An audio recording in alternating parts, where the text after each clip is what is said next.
Um,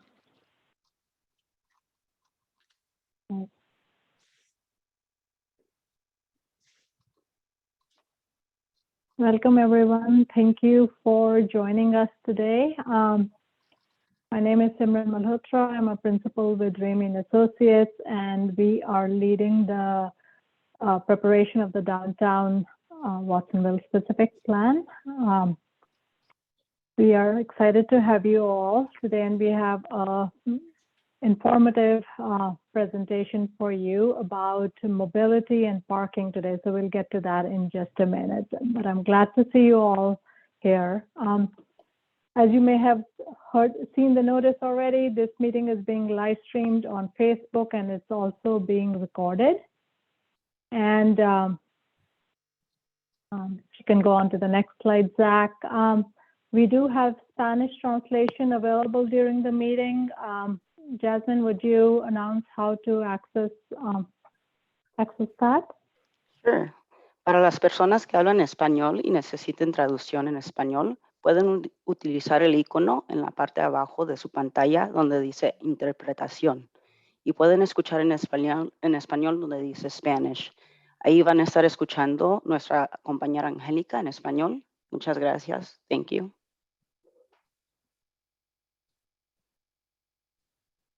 Thank you, Jasmine. A quick overview of Zoom meeting tools. Although I'm sure by now, 2 years into the pandemic, everyone is an expert in Zoom. We have the mute button on the bottom left of your screen and your video button next to it. You can toggle those on and off.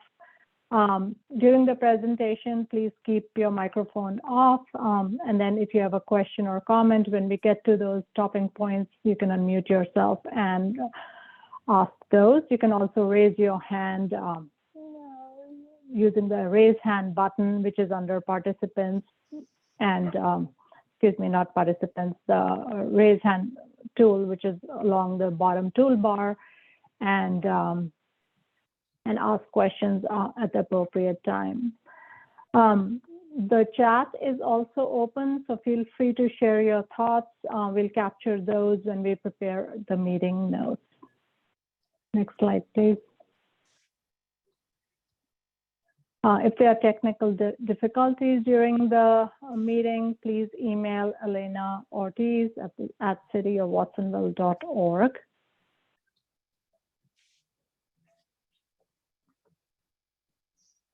And next slide, please.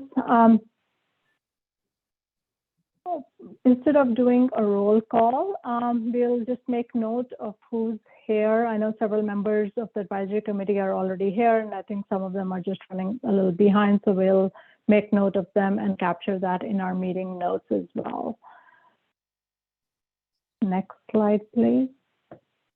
From our team today, we have Jasmine Williams, who's also a senior planner with Raymond Associates, and the bulk of the presentation today will be led by Megan Weir and Zach Zabel of Nelson Nygaard. They are our transportation and mobility consultants.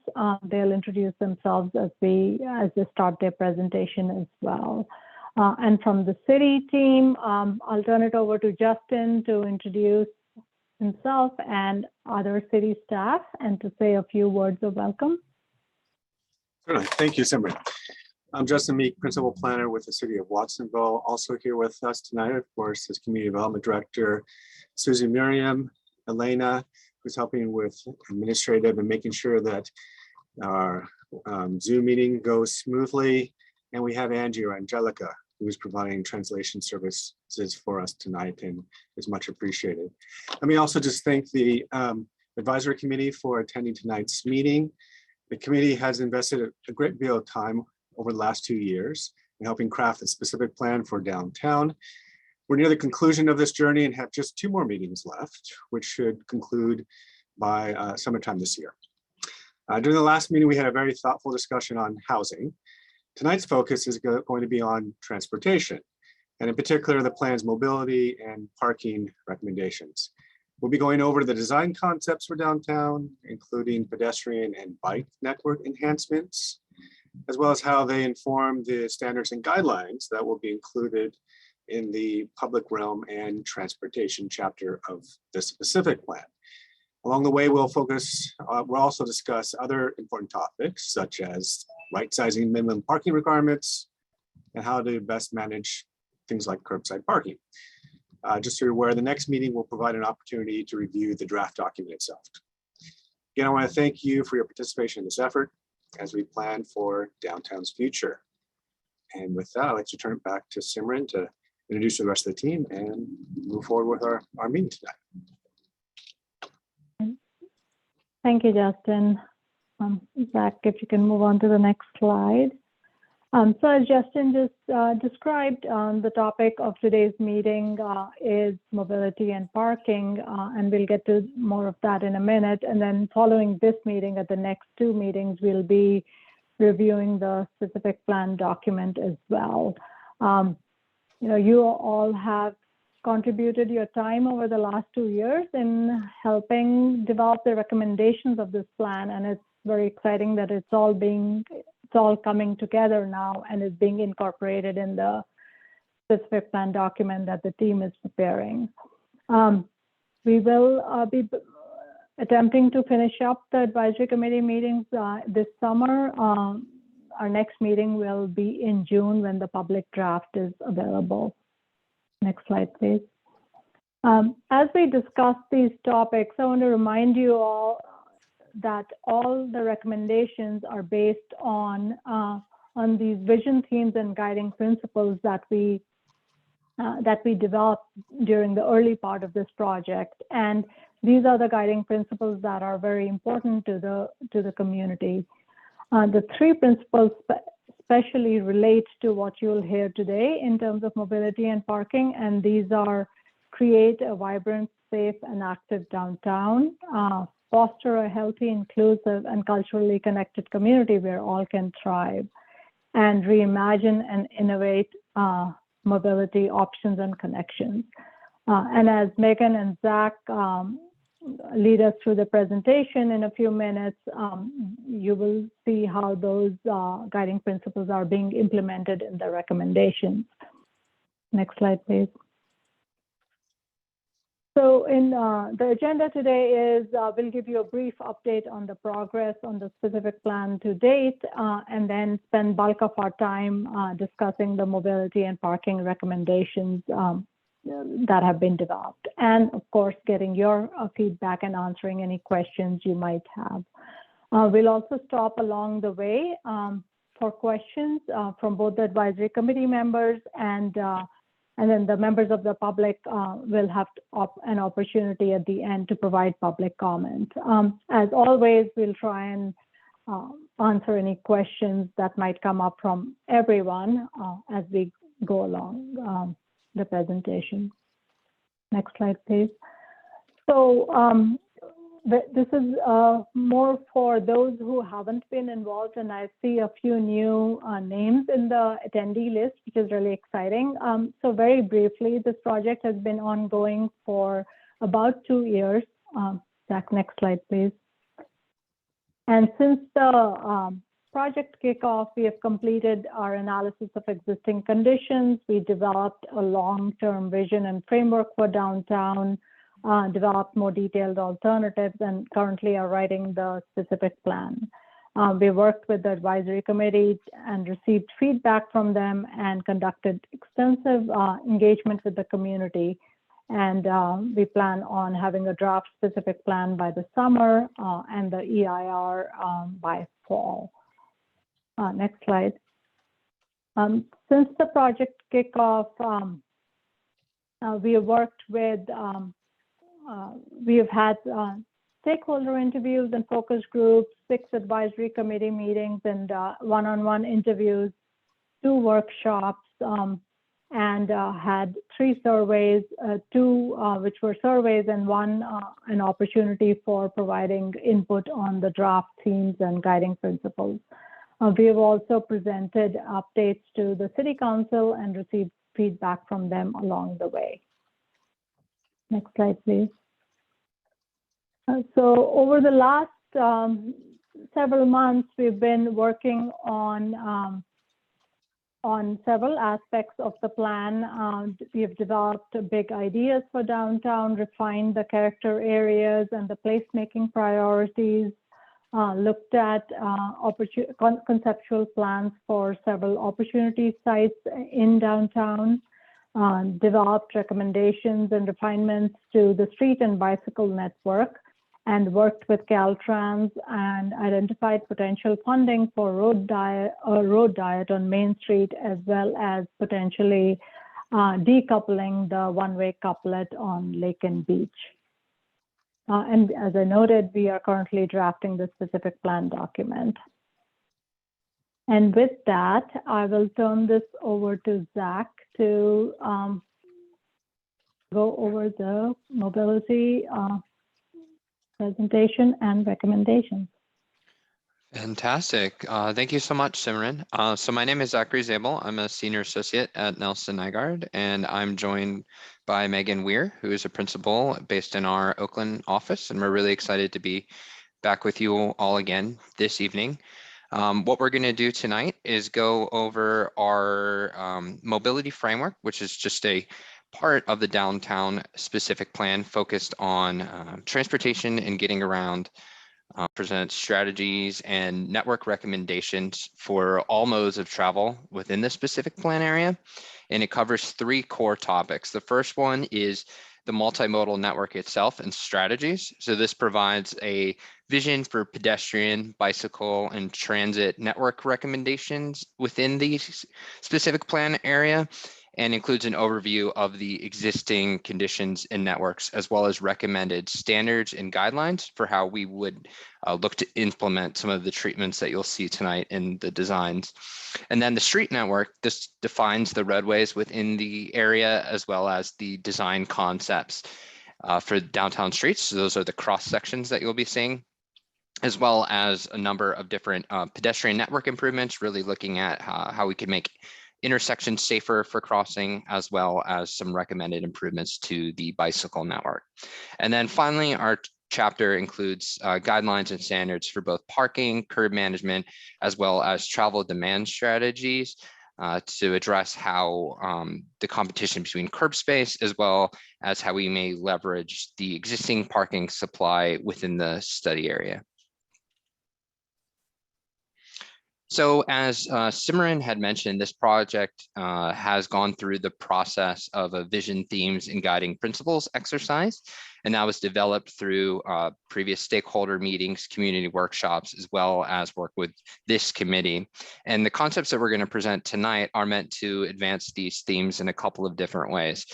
So when we look at safety, that's a huge thing for us for mobility in terms of how we can improve the transportation network in a way that is safe for all travelers, primarily by reducing conflict between different modes of travel and implementing proven traffic calming measures or design elements that may reduce the speeds of vehicles where people walking and biking are present. When we look at dignity, this can be achieved by designing facilities for walking, biking, and rolling that provide safe and comfortable access for travelers of all ages and abilities. So that means, what can we do to make a downtown where someone that's 8 years old or 80 years old can get around comfortably and safely? And then equity. So this can be addressed in a number of ways, including looking at a range of affordable mobility options, improving access for all residents, employees, and visitors to the study area, and also considering how the costs of parking requirements imposes on future development that really limits opportunities for a mix of incomes or more affordable opportunities to develop housing. And then vitality, this means improving the connectivity of the downtown specific plan area with the surrounding neighborhoods to make sure that local residents can access the businesses downtown within the plan area in a comfortable way. And then preservation, so this considers enhancing the streetscape experience through things like pedestrian friendly and human scale lighting, planning features, as well as trees and shading. And then finally, innovation. This is ingrained within our recommendations by looking towards reducing vehicle trips and accommodating the future demand through the implementation of some curb parking and travel demand management strategies. So in terms of supporting the objectives of those themes, we set 4 goals for mobility within the specific plan area. The first is complete streets. And when we say complete streets, what we mean is that we are looking to design streets that provide safe and comfortable facilities for people that are walking, biking, rolling, riding transit, and operating motor vehicles. So really enabling the access of everyone. And then for parking, this looks at, our goal is to effectively manage parking to accommodate demand through both the increased utilization of the existing parking supply that's downtown, and also looking at ways that we can eliminate barriers to future development through right-sizing the parking requirements that are in place today. And then curb management. So our goal for this is to effectively manage the competing priorities between different users of the curb space to safely accommodate active travelers, pedestrian pickup and drop-offs, as well as deliveries, which we all know are increasing with things like Amazon. And then finally, transportation demand management, or as we often call TDM. These are strategies to help increase the availability of different mobility options to access and travel within the plan area and give people options to either access the area without driving alone, perhaps living downtown without owning a vehicle, and for visitors or employees finding ways to reduce their vehicle miles traveled, as well as their consumption or expenditure in gasoline, which could be related to that as well. And then with this, we also just want to state that all of this work is, in addition to the existing conditions that we did a while back, really seeks to build upon a lot of the great recent efforts that the city has already taken to improve mobility and safety for all modes of travel within the city, focusing on creating better connection for people walking and biking, as well as considering connectivity to the regional trails system, and a commitment to Vision Zero. So in terms of what we heard, some of you may have seen some of our existing conditions report findings, but some really quick things to go over. When we look at the specific plan area, there are varying block lengths within the downtown and a lot of different curvilinear streets, which aren't necessarily typical for a standard downtown area. So this means that some of the cross sections that you might see tonight are not necessarily a one-size-fits-all solution. So we tried to think about a number of different ways to be able to accommodate travel within the area. Additionally, the built environment does create a pretty welcoming environment right now for pedestrian activity, but the streets are wide in some areas and really oriented toward the movement of vehicles. So in some cases, they may lack a buffer for people walking, or the speed of vehicles may detract from the comfort or safety of other travelers.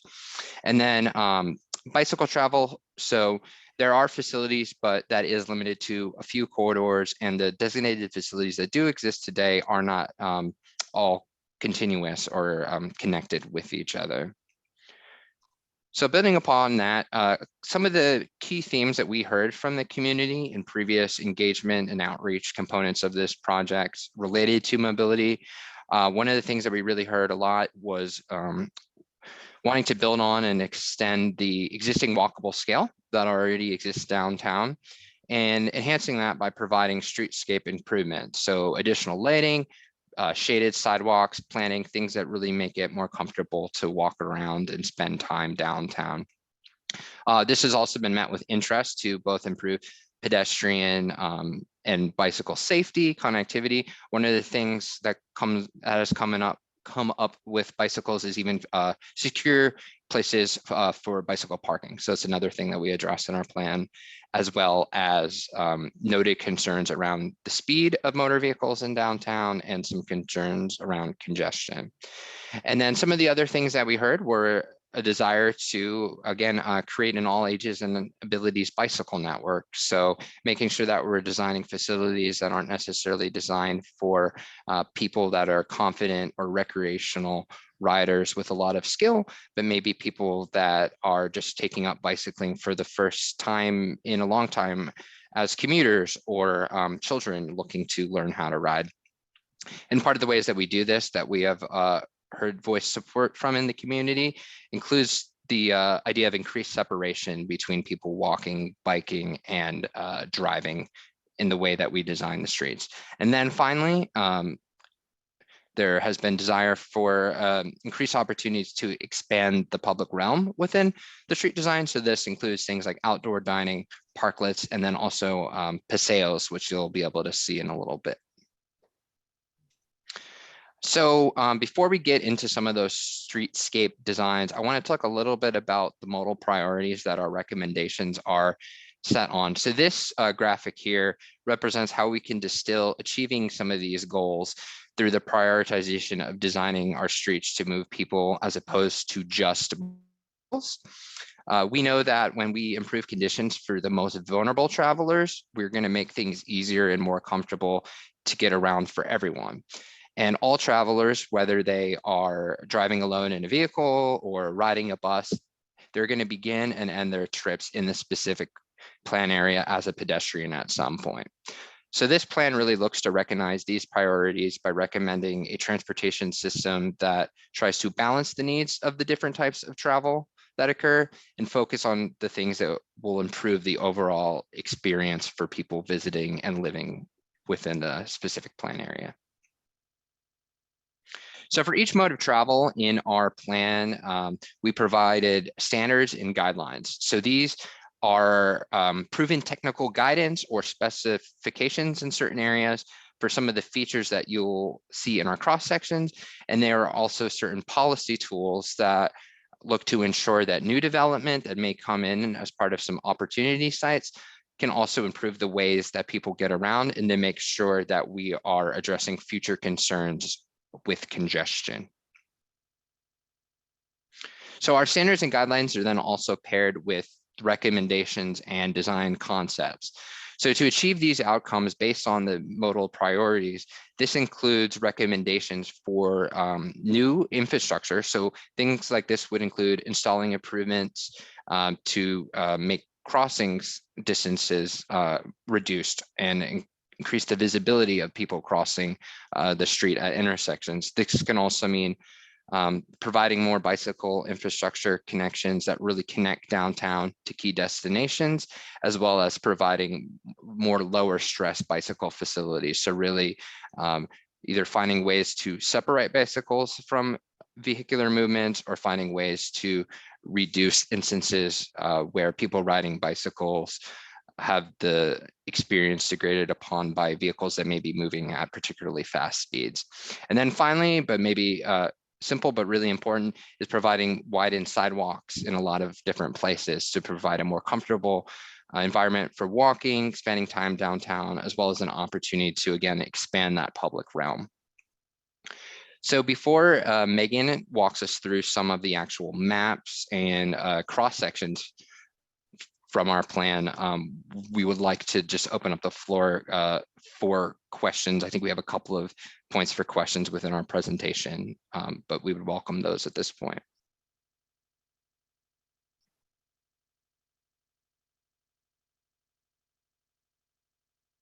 And then I know we have some raised hands. Simran, are we gonna? Yes, go ahead, Rudy. Oh, good afternoon. Fire Chief Rudy Lopez here. Just a question. I participated in a lot of these meetings. You guys are doing a wonderful job. However, my question is regarding emergency vehicle travel and how that will be addressed. Yes, I know the potential is there to narrow the streets, and just wondering what the plan is for continuing that flow of emergency traffic as best as possible. Absolutely. Megan, I think you have some considerations for that.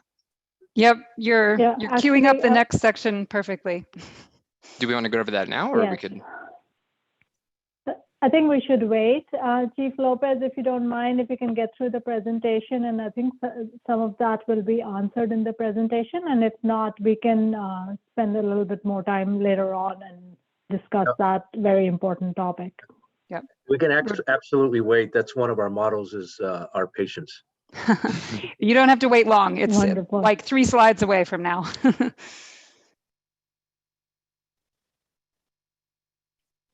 I don't see any other raised hands. So Megan, please continue.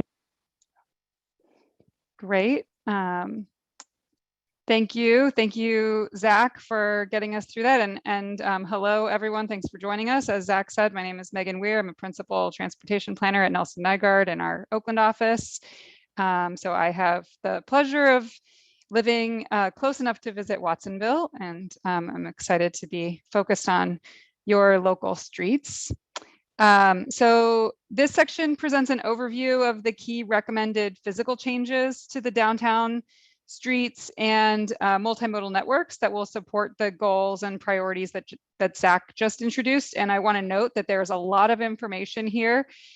In the next 6 or so slides, we'll pause at the end of this section to address questions, and we'll also look through a variety of sample illustrations in the following section to see what these changes might look like on your local streets. So I think we'll speak directly to your question about emergency vehicle access, and there'll be a chance for us to dig in and kind of explore many layers of that. Next slide. Thank you. This street network map illustrates the 3 high impact changes to the roads, and I'm going to talk about these in more detail in the following slides. One is changing the configuration of Highway 152 through the downtown core by converting Lake and Beach to 2-way streets. The second is reducing the number of through lanes on Main Street, changing the lane configuration on Main Street, and adding a consistent center running left turn lane. And the third is squaring off the connection between Union and Alexander between Lake and Beach. And so that's a lot to digest when you're looking at it in map form. But like I said, we'll talk about each of these in detail. And then when we get through the rest of this section, we'll also look at example illustrations of what each of these streets might look like. Next slide. So first of all, the 1 to 2-way conversion on Lake and Beach Street couplet here are a couple simple diagrams that illustrate in a fairly generic way what a 1 to 2-way conversion can look like. That's a pretty technical sounding term, but what we mean is 1-way couplets are 2 streets that run parallel to each other and have 1-way vehicle traffic only, in this case, Lake and Beach, converting into 2-way streets. So they each allow traffic to flow in both directions. So we're talking about the portions of East Lake and East Beach that function as the westbound and eastbound links to Main Street on Highway 152 as it crosses through the heart of downtown Watsonville. And this recommendation serves many purposes, all of which help to create a more locally focused and pedestrian-friendly downtown environment. 2-way streets support traffic calming, provide more access points and flexibility for people biking or traveling by vehicle. Those folks that are traveling with the flow of traffic, for example. They improve business visibility and generally provide a more people-scaled street network.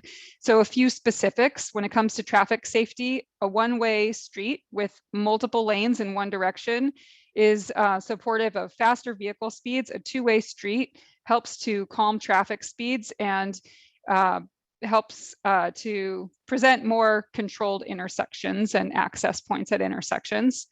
From a business access perspective, a 1-way street can contribute to extra circling to reach destinations. And it also funnels vehicles through in only one direction at a time. A 2-way street can lead to easier customer access, more direct access, and less circling. When it comes to emergency services access, a 1-way street provides only one direction for entry or potential conflicts with non-emergency vehicles, and a 2-way street provides 2 directions, so doubles the entry opportunities. From an economic development perspective, a 1-way street really limits visibility. It makes it easy to pass businesses without seeing them, whereas a 2-way street is better for storefront visibility in both directions. And then finally, we'll talk more about this when we get into the design details, but for bicycle and pedestrian access, 1-way street is a more limited network. There's higher traffic speeds and can make crossing more difficult. and on-street bicycle riding a little scarier, especially for folks that are not super confident on roads with fast-moving vehicles, whereas a two-way street helps to calm streets and provides more crossing options, and also simplifies the potential conflict points for people crossing streets. Next slide. So the second main item is a change in the lane configuration on Main Street from Riverside to Freedom, shifting from 2 lanes in each direction, which includes shared through and left turn lanes at mid-block driveways and occasionally left turn pockets at intersections. And the change that's illustrated in a fairly generic diagram on the left, and the change illustrated on the right is 1 through lane in each direction and 1 consistent center running turn lane to separate turning vehicles at both intersections and mid-block driveways. So this image shows how the road configuration can reallocate space. So there's more efficient traffic operations in terms of access, and also simultaneously shorter pedestrian crossing distances, fewer potential conflicts, better pedestrian visibility, and additional space that can be dedicated to expanding the pedestrian realm. So I'm going to pause and get into that a little bit when I say fewer potential conflicts. If you think about crossing the striped crosswalk that's shown on the left, a pedestrian needs to find a clear or rely on drivers to pause and yield to pedestrians in the crosswalk. With 2 lanes in one direction, and then again, same kind of equation and timing with 2 lanes in the opposite direction. And sometimes when a car yields to a pedestrian at a crosswalk in 1 lane, it can limit the visibility for approaching vehicles in the adjacent lane, and approaching vehicles may not understand that the yielding vehicle next to them is yielding to a pedestrian, and they can blow through. And so crosswalks at streets with 2 lanes in each direction can be pretty hairy for pedestrian crossings, especially at uncontrolled stops, and even sometimes where there are stop signs. So this reconfiguration really simplifies that. A pedestrian can simply make sure that 1 vehicle is yielding to them, get through the middle, and make sure that the next vehicle is yielding to them. And this recommendation can be implemented through the length of Main Street as it travels through downtown from Riverside up to Freedom. And there's a few places where there's center medians with landscaping, and that's fairly consistent with the design. And another benefit of a road diet on Main Street, or this reconfiguration, is that these designs tend to improve the efficiency and kind of rationalize traffic flow, make traffic flow just simpler overall. So these have been put into place in downtown streets and neighborhood commercial districts all over the country. And what we're seeing over and over again is that the post-implementation studies consistently show that while there is less total width of lane space dedicated to vehicles, the change in lane configuration helps separate turning vehicles and simplifies intersection movements. And so traffic tends to flow more efficiently in a calmer way, whereas what we have right now means that if you're traveling on the inside lane and the car in front of you stops to turn, there may be pausing that you're not expecting, and so on. So that's something that we can dig into if there are questions. And we'll show an example of what this could look like on Main Street in the next section, as I mentioned, where we have more illustrations. But the final point that I want to make about the change in road configuration is that in the case of Main Street in downtown Watsonville, the extra space can be used to add parklets and landscape planters adjacent to the curb.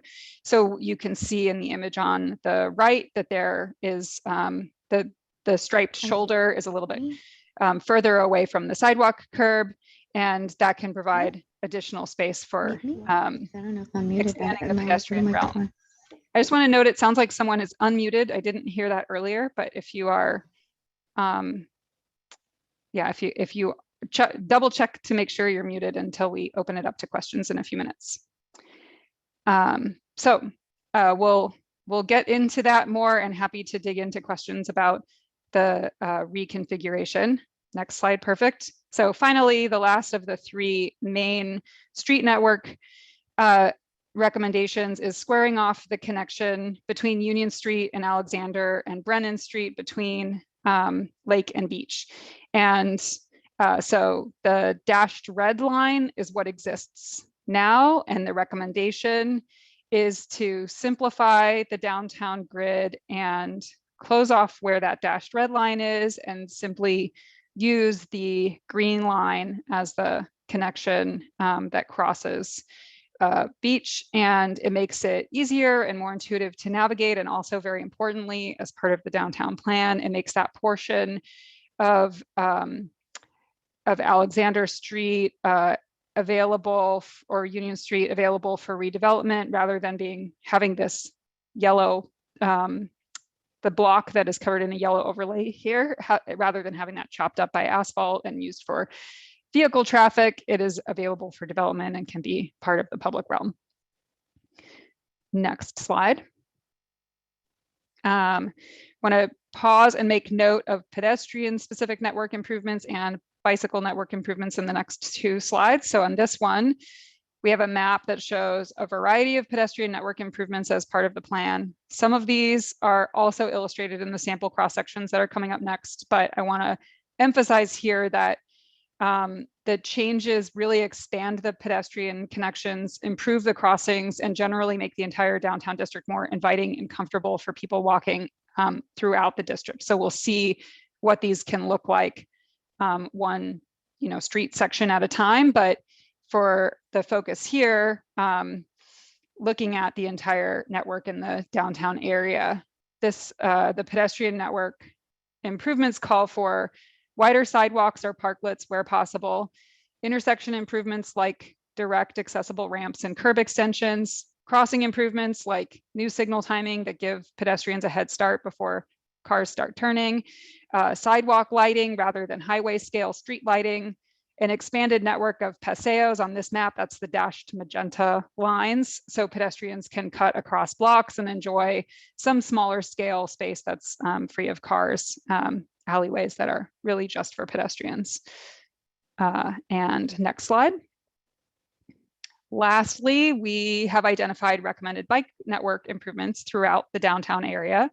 The solid lines on this map show the existing bike network, which is mainly made up of standard striped bike lanes, or class 2 lanes, which is the technical term. And they are primarily located on a few north-south routes west of Main Street.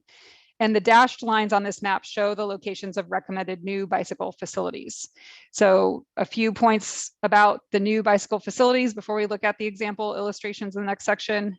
These fill in east-west gaps and add more north-south connections east of Main Street. So generally expanding the coverage of the bicycle network. And these are when I say bicycle network, I mean streets that have been identified specifically as bicycle streets, or streets with bicycle facilities. This allows for more convenient, safe, and comfortable travel by bicycle throughout downtown to downtown key destinations within downtown that will be more accessible with these improvements include schools, residential neighborhoods, commercial districts on Main and on some of the side streets, civic buildings, and so on. And to create a safe and inviting bicycle network for people of all ages and abilities, which Zach mentioned at the very outset of the presentation, and also to really focus on reducing potential conflicts between bicyclists and motorists. It's really critical for bicycle facilities to be designed beyond the minimum acceptable widths. And so we'll show you in these illustrations coming up next that we're really focused on best practices and utilizing the streets where there is space to get the bicycle facility design right and to calm traffic and really create an inviting and comfortable space. And recognizing that there are some streets that don't fit that description and where there's more of an emphasis on expanding the pedestrian realm and maintaining on-street parking and maintaining through traffic, especially as you might notice on this street on Lake, Beach, and Maine. And so fitting in the bicycle network on the streets that surround those to create a lot of comfortable access points. And the next section with sample cross sections will illustrate what these facilities could look like on a range of different downtown streets. And I will pause here, as Zach did before. We can take some questions. I'm seeing some questions pop up in the chat, although I don't have that, haven't had that open as I've been going through this. And then we'll get into the illustrations. So Simran, do you recommend going through these in the chat in order, or do you want to start with who people have their hands raised? Yeah, let's start with Jane. Go ahead. Hi. The very first meeting we had, we all talked about what we wanted in a specific plan and our concerns, et cetera. And one of the things many people said was the safety with traffic in the downtown, and they cited a lot of people going through, blasting through red lights, et cetera. I know at one point there was a possibility of the city getting cameras on at major intersections, you know, to try to curtail that. And then maybe, I'm not sure, maybe there was some question about the law and et cetera. But I'm just wondering where that is and if that's going to be addressed within the specific plan, because I think it's a major function of having a safe downtown. Yeah, that's a great question. I will say that our focus has been more on physical changes and programs and development policies. But there's certainly room, I think, for us to identify those priorities within the guidelines. I don't know, Simran, if you want to say more about how that sort of infrastructure and enforcement aspect fits into a specific plan. Yeah, actually, I know we have Maria Esther from Public Works here, and maybe she would, or Susie or Justin, have some thoughts to share about some of these operational issues. One of the things that I would share is that, as Megan, you alluded to, a lot of the questions around whether cameras or other things can be done to improve safety, particularly for pedestrians or those crossing through intersections from speeding vehicles.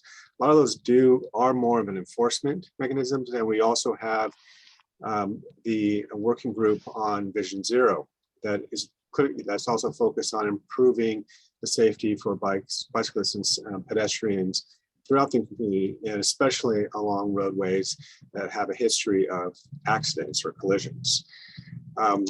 I think that might be an appropriate forum for further investigating whether that's warranted at key intersections or in other areas. And I think that would be an example of looking into these specific matters through that forum, rather than as, say, development regulations as part of the specific plan. I just, if I could add one more thing, I don't know that I look at it as an enforcement, as it's a traffic calming methodology. And we're talking about parklets, we're talking about doing two-way streets so you don't have extra, turns, and I just see that is a methodology to be added to create a good downtown atmosphere. Mm-hmm. So enforcement is catching the people doing it, but this is prevention, and I just wonder if we can't put in a specific plan that it's it's been looked at, and there have been studies, and they show that it will provide for a safer downtown.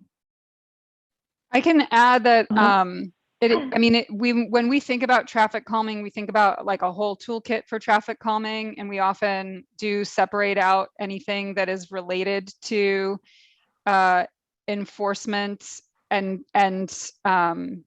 from a transportation planning toolkit perspective. I understand where you're coming from, Jane, that people being concerned that they're going to get a ticket can lead to better yielding and better speed control.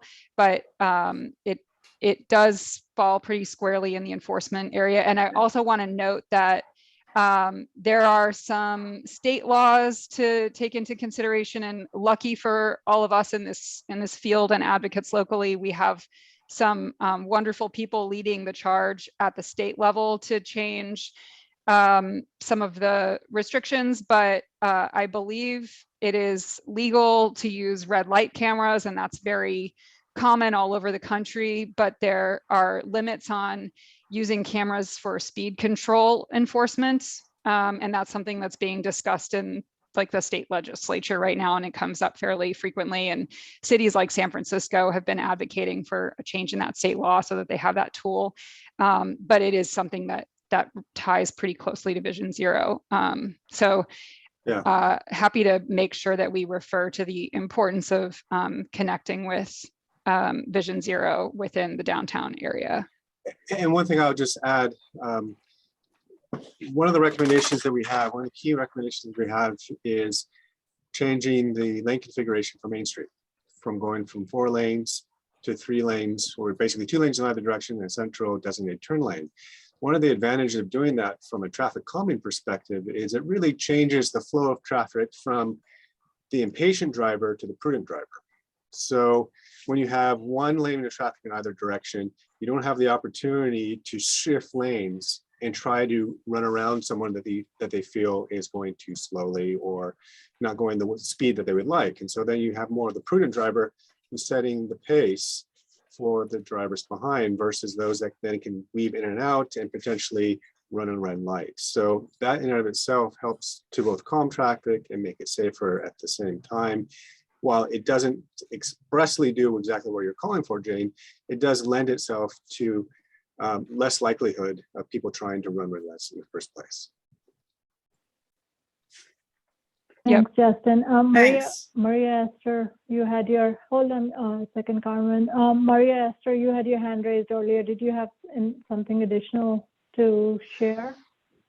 Actually, I was just going to touch on some of the items that were already brought up by the folks before me. But indeed, I think it would be, as Megan was talking about, the whole legality of speeding enforcement through cameras, and that's on a whole nother state level. And, you know, we talk about these things for citywide improvements at some point, and it's, as legislation changes, we will keep up on that, but very aware of the need for safety and any improvements that can be made at the legislative level. We'll keep up on that and include that not only in the downtown, but citywide. Thank you. Carmen, please go ahead. You're muted. Hi, good evening. Yeah, I mean, in thinking about all these changes, I have 2 questions. One has to do with if the plan is to make calm the traffic in Main Street. What are we thinking on doing in terms of the impact that this is going to have in the other in the streets? And I'm specifically thinking on Walker, because that's a parallel, you know, street that people take so that they can evade Main Street. I currently dropped a student in Ceiba, and I drive on Main Street, turn right on Beach, and I'm guessing there's going to be a lot more traffic at school time, and then I don't. It's very hard. I was first doing the right on Second, but when you're going across Walker, there's no stop, there's no sign, and so it's gonna get busier. It's gonna be harder for people to go across Walker, and people tend to drive very fast there. So what are we doing to make sure that, you know, you're gonna be pushing the traffic towards those streets, and what are you doing to protect, you know, pedestrians and cars that are going across, because it's very hard in a car, and obviously even worse for a student to go across Walker. If you go there at 8 in the morning, 8:15 in the morning, it's pretty dangerous. So that's one. The other thing, it has to do with bike either using the bike lanes. I mean, are we thinking that the plan will include some sort of education? Because what I see is that a lot of people don't know how to use the streets to bike, even when there are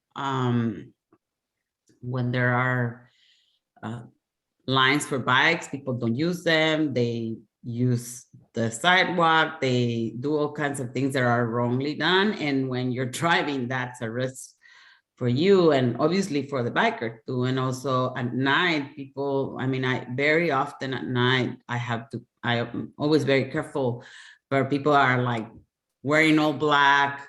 You can't hardly see there's a bike and things like that. So how are we gonna deal with that if we're gonna promote more bikers in the city?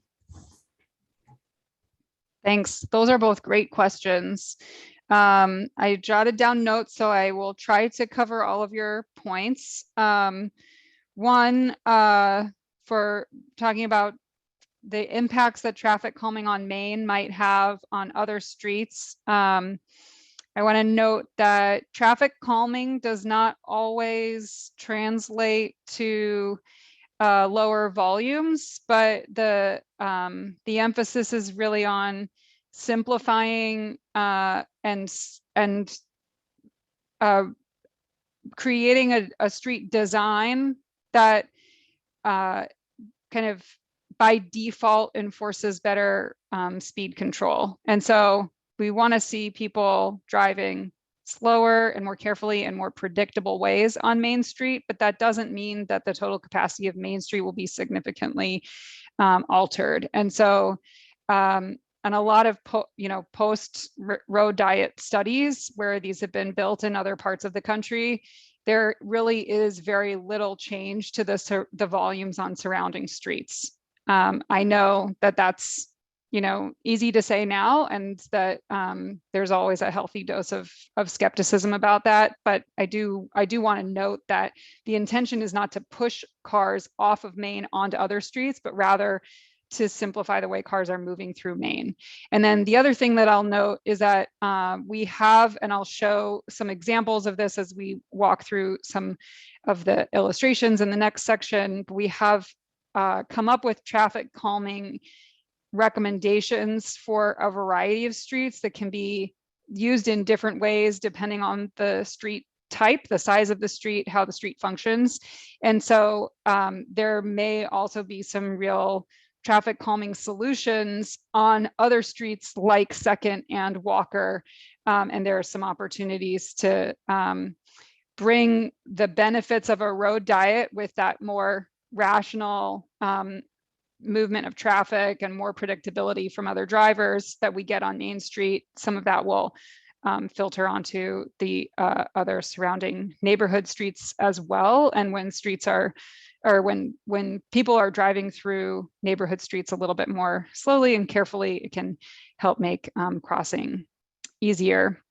And then finally, one of the reasons that we've focused so much on traffic calming in the heart of downtown on streets like Maine and other streets and streets like Lake and Beach is because downtown really can't serve all of the people and all of the ways that downtown streets are meant to serve a city if it's also functioning as a highway bypass. And there are other ways to get around the edge of downtown with on streets that are more vehicle oriented and will stay more vehicle oriented over time. But we want to find ways for these downtown streets to be serving more of the variety of folks that are moving in and through downtown at a downtown scale.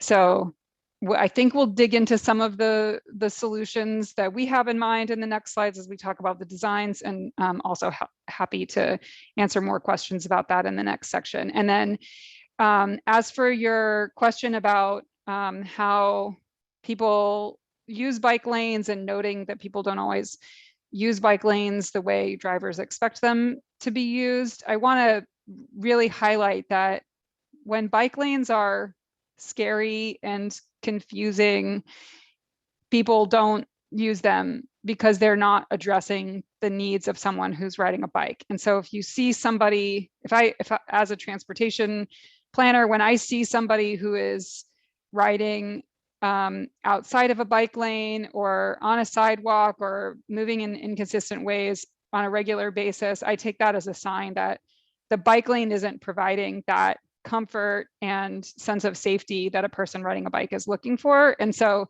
bike lanes are much easier to use, more inviting, and easier to understand how to use when they are designed with more of a focus on minimizing I guess kind of making the difference in speed and vehicle size as comfortable as possible. So people can ride bikes comfortably on streets that are shared with cars when the cars are moving at slow speeds and there are not a lot of huge trucks and the volumes are low. And when people are riding bikes on streets with higher speed cars, larger vehicles and higher volumes, there needs to be more separation between people on bikes and people in vehicles. So we'll talk a little bit more about some of those design solutions in the next slides as well. Megan, there's a couple of more hands up, and I think we can answer those questions before we move on. So let's start with Neva. Yeah, I just, I don't think the education part was addressed because I don't really think that people don't know how to use the lanes. So, and how is that included in the plan? I'm sorry, I'm not sure I understand the question. You don't think what was addressed? So what I asked was that what was the plan in the plan to include education for bikers? Oh, education. And because I really think that it's not a matter of, I mean, there may be part of the fact that the line is not as comfortable, but I really think that a lot of people don't have any education on how to use the bike lanes and how to use the street. Yeah, that's fair. So right. So part of the solution is to make sure that bike lanes are more intuitive. And I think that, you know, having a striped shoulder with an occasional bike symbol next to trucks and gutter drains is not an intuitive facility. So it doesn't draw people to it and it's not easy for them to understand. And part of the solution, as you're pointing out, is to make sure that there's an education component. And I think that that's probably something that can be addressed as, you know, an important priority or a guideline in this plan. And it's also something that can be backed up in other programs that the city has in place and maybe related to Vision Zero. There's also, you know, programs in other cities with like bike light giveaway nights, and you know, there's all sorts of things that can be done. I would say that it is really important when there are pushes for bike safety education to be able to show people there's also good places for you to ride, and here are some of the places that you can ride, and that's missing right now. So this is something that can be rolled out in tandem with improvements to the bike network. Yeah, and let me just very quickly note that there are monthly bike nights where riders start at the cyclery downtown and then go on guided tours throughout the community. Oftentimes they give out lights and other things, particularly if it's around the winter time where it gets dark at night. And these things are oftentimes organized by Ecology Action or Santa Cruz bicycle group and so forth. And so there are some opportunities for education as well as guided tours for just the purpose that we're talking about right now. Great. Carmen, does that help? I think it should be part of the plan and not be left for agencies outside of the city of Watsonville to do it, or just think that that is going to solve it. That's my opinion as a member of the advisory committee. Okay, we can certainly make a note as a policy recommendation that the city explore ideas for more robust engagement around education. It could be a part of safe routes to school. There's a high school just outside the boundaries. There's the elementary school. There certainly can be more education. So, Carmen, we'll make sure we make a note of that in the plan. Let's see, Neva. Hello. Sure. So I just have a question if there is an update with working with Caltrans with Main Street, being it's a state highway. Really, the city has no jurisdiction on it to make any changes. And so it's key for Caltrans to be part of this plan for this to be rolled out. Do we have an update of where we stand with that? Is it in action? I mean, what is going on? Because a lot of this is a moot point if we can't have Caltrans working with us. Justin. Very good question. Oh, go ahead, sorry. Yeah. Yeah. Go ahead, working. Justin. Yes, and the good news is that we have an active partner with Caltrans. We've had preliminary conversations with them on this very topic. And without getting into the weeds of what that entails and how long it's going to take, there has been some interest from Caltrans on just the thing that we're talking about, of doing the changes in the lane configurations from 4 to 3, providing enhancements for pedestrians, and so forth. And so it is, unlike in the past, a potential for making these kinds of changes in the future. And one of the benefits of this is, with the state taking it on, this would also be designed, built, and funded by the state as well. So it wouldn't cost the city anything for this to occur, which is a huge cost savings for Watsonville. Justin, actually, I think a time frame is important, being that we're spending 2 years developing a downtown specific plan. I think we need to get in the weeds a little bit here with a time frame on this, because otherwise nothing will happen and it'll stay stagnant. So is there any kind of idea of what we're all spending this time. Are we a year out on this too?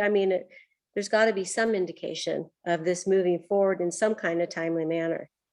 Well, what I meant by that is that when it comes to working with Caltrans on their projects, they have different types of programs and they have their own cycles, their own timeframes for which to identify projects, to plan them, design them, fund them, and install them. And so the program that we're talking about is called a SHOP project, and we'd be looking at the next cycle. Those type cycles typically take several years for them to go through each of those steps that I outlined there. And that's really all I was referring to. So you're saying we're looking at several years out for this? Is that what you're saying? Yeah, for Caltrans, in Caltrans years, it does take a fair amount of time. That's correct. I'll also just note that for a street of the scale of Main Street, that is a pretty standard time frame for changing the design, and the importance of investing this time right now to identify the priorities and come up with the concept is that it puts this preferred future on the record, and it gives Caltrans a reference to make sure that when they spend money in Watsonville, they do it in a way that is going to be supportive of this change and also potentially even prioritize spending money in Watsonville to be supportive of this change. And I've worked on a number of projects that also focus on opportunities to change the road configuration. And I would say that being a Caltrans street, when we know, because we have had conversations with Caltrans staff, that they are supportive of this concept, could be a real benefit in contrast to cities that are trying to figure out how to scrape together funds to make changes to corridors one block at a time. And that usually takes quite a bit longer, whereas Caltrans can really come in and bring some efficiency and significant resources. So I think you all have an advantage by the fact that this is a Caltrans corridor. That's not a given. It may not have been an advantage 10 years ago, but this is really reflecting, it's really consistent with Caltrans priorities right now. And they're going out of their way to identify as a more multimodal agency. They have, they are part of the same state mandates to contribute to reduction in greenhouse gas emissions that cities, counties, and transit agencies all over the state are required to comply with. So it's good timing for this type of concept. Yeah, and the only other thing I just want to highlight, and that's thank you, Megan. That's exactly right and very helpful, is the importance of this effort in your work. By that I mean, were it not for what we're doing now, it wouldn't be as likely that Caltrans would be coming to the table and reaching out to the city about making these kinds of changes. The fact that we've done all this work, identified potential enhancements, done public outreach, showed local interests in doing this, it's allowed Caltrans to then talk to the state and say, we want to be able to support Watsonville in implementing these changes to their main street that otherwise they wouldn't necessarily have considered in the first place. Yeah. Okay, thank you. And just Zach is just reminding me that this process can really help to secure funding through both Caltrans and other grant programs, because having recommendations that have been backed by engagement and really reflect the priorities of the community is increasingly important. And so you'll have an advantage in that way as well. And I want to note that I'm seeing questions in the chat. I know this is a really long pause for questions, and we do have more content coming up. We're pretty good on time, and I want to make sure that we get to address people's questions, and also we'll be able to dig into some of this because it all relates to the illustrations on the following slides. Megan, maybe we can answer the one question. I think Brianna had posted in the chat, and she has her hand up as well. I'm assuming it's the same question. How do you treat locations where there are both bulb outs and bike lanes? I mean, do you want to talk about that? Yeah, what we don't get into the level of design specificity in this plan to show exactly what all of these facilities and improvements look like throughout the entire corridor. But I will note that there are some real good design interventions that can be put into place and best practices at intersections with both bulb outs and bike lanes. And also, importantly, there would be more of an emphasis on bulb outs to shorten crossing distances on wide streets like Maine, Lake, and Beach. And none of those streets have bike lanes proposed on them. And the streets with bike lanes, we will not rely as much on bulb outs to shorten crossing distances. There'll be other traffic calming elements on those streets. So I don't see that as a point of conflict in our recommendations.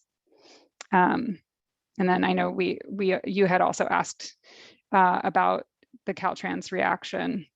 And then just really quickly, I also see in the chat that might not be visible to everyone, that there's some questions from Aurelio about the alignment on Alexander and Union, and then also asking about how to accommodate sidewalks on narrow streets, or bike lanes on narrow streets like 5th Street. And I just want to note that the Alexander and Union Street alignment should provide the same level of connectivity for emergency vehicles. There, in generally, that is available right now.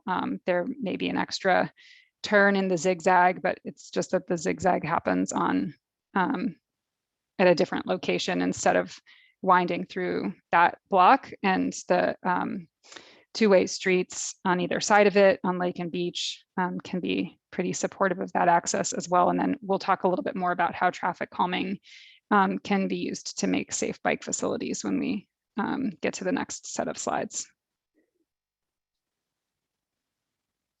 Why don't we keep going? Gloria will get to your question in the next round, if it's okay with you. Go ahead, Megan. Okay, great. Thanks. Then next slide. Yeah, perfect.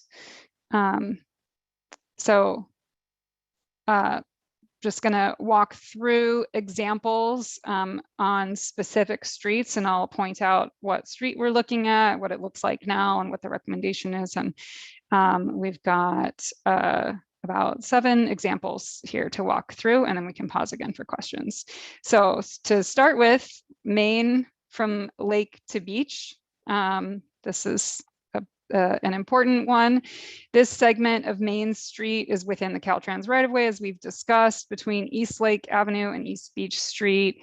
And the existing Main Street is illustrated in the top image. That's a photo from Google Street View. So you get a sense of what that cross section of Maine looks like right now. And as a reminder, it's wide, it has a lot of space for vehicles, it has very narrow sidewalks, and it has long crossing distances at the intersections. And the proposed cross section, this may not be an entirely intuitive view, but you'll get used to seeing this type of image as we click through these slides, is a little mock-up that shows what this, if you're standing in the middle of the street, looking down the street, what it might look like in the future.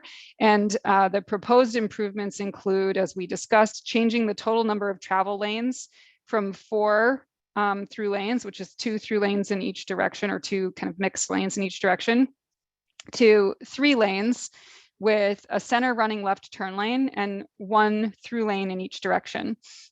And then with the additional right-of-way that is saved by changing the number of vehicle lanes, can expand the sidewalk and furniture zone with on-street parklets that you can see in the bottom image, and the red planters demonstrating how the sidewalk zone can be expanded beyond the curb. That allows for more space for the furniture zone and for on-street parklets and streetscaping adjacent to the on-street parking, without taking away from the on-street parking, which we recognize is really important for business access on Main Street. It also supports curb extensions at intersections. So instead of the parklet at the intersection, there could be, and a parked car at the intersection, there can be a curb extension. And so a pedestrian crossing Main Street would be able to go on a sidewalk without leaving the sidewalk all the way out to the edge of the parking lane, and the street to cross would only be those 3 lanes, 1 in each direction with a center turn pocket, and then they would land back on a sidewalk at the edge of the parking lane. This is also something that can be formalized in the long term, depending on funding cycles and development opportunities to coordinate with developers. And so the quick, lower cost option is to add parklets and not mess with curb and gutters, which can be quite an undertaking. But in the future, there's of course an opportunity to expand the sidewalk and change the actual location of the curb and gutter. Next slide.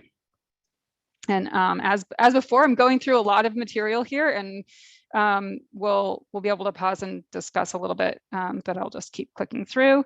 So this is Lake at the Main Street intersection facing east up Lake. And this section of Lake is also within the Caltrans right-of-way and serving as the one-way westbound portion of the Lake and Beach couplet on Highway 152. As you can see from the image on the top, the existing Lake Street is wide. There's a lot of vehicle space.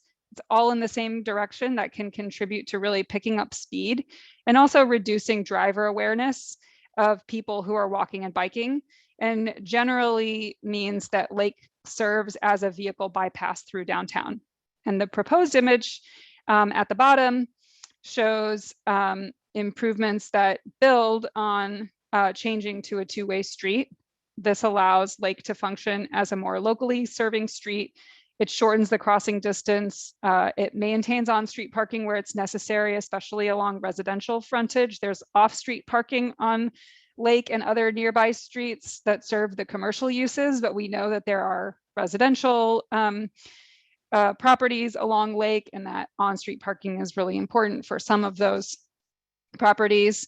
It also provides space for a turn pocket at intersections to keep traffic operations smooth along Lake. So you can have the best of both worlds, travel in both directions, not wait behind a turning vehicle, still have access to driveways and so on. Next slide. This is a picture of Beach between Maine and Union looking east. Really similar setup to Lake Street. So this section of Beach is also, as we know, within the Caltrans right-of-way. It serves as the one-way eastbound portion of the Lake Beach couplet that is part of 152. The existing Beach Street is wide. There's a lot of vehicle space. It's all in the same direction. Similar to Lake, it contributes to people driving, picking up speed. It reduces driver awareness of people walking and biking. And as we can see, it passes a park and it's part of the downtown core, and there are people walking and biking through this neighborhood, even captured in the random snapshot from Google Street View. And so the proposed beach configuration improvements build on those changes to a two-way street. It allows Beach to function as a more locally serving street, same as the recommendation for Lake. It shortens the crossing distance at intersections. It makes an opportunity to have bulb outs. It adds space for parklets, especially on the north side where the sidewalk is narrow, the existing sidewalk is narrow, so it can expand the sidewalk zone, provide some more space for a furniture zone that serves those commercial uses that are across the street from the park. And it also, similar to Lake, maintains on-street parking where that's necessary. Next slide. And this focuses on Rodriguez Street, and this is a view of Rodriguez between Lake and Beach, basically at the Beach intersection looking north towards Lake. And you can see the existing version of Rodriguez Street. It's very wide. There's some additional vehicle lane capacity at the intersection. It narrows down to one lane in each direction at the middle of the block, but this intersection is especially wide. There is a bike lane already present on Rodriguez, as we noted. It's one of the important pieces of the existing bike network and provides the primary north-south connection, but there is no separation between the bike lane and vehicle lanes. So other important things about Rodriguez, it provides connections to the Watsonville Transit Center.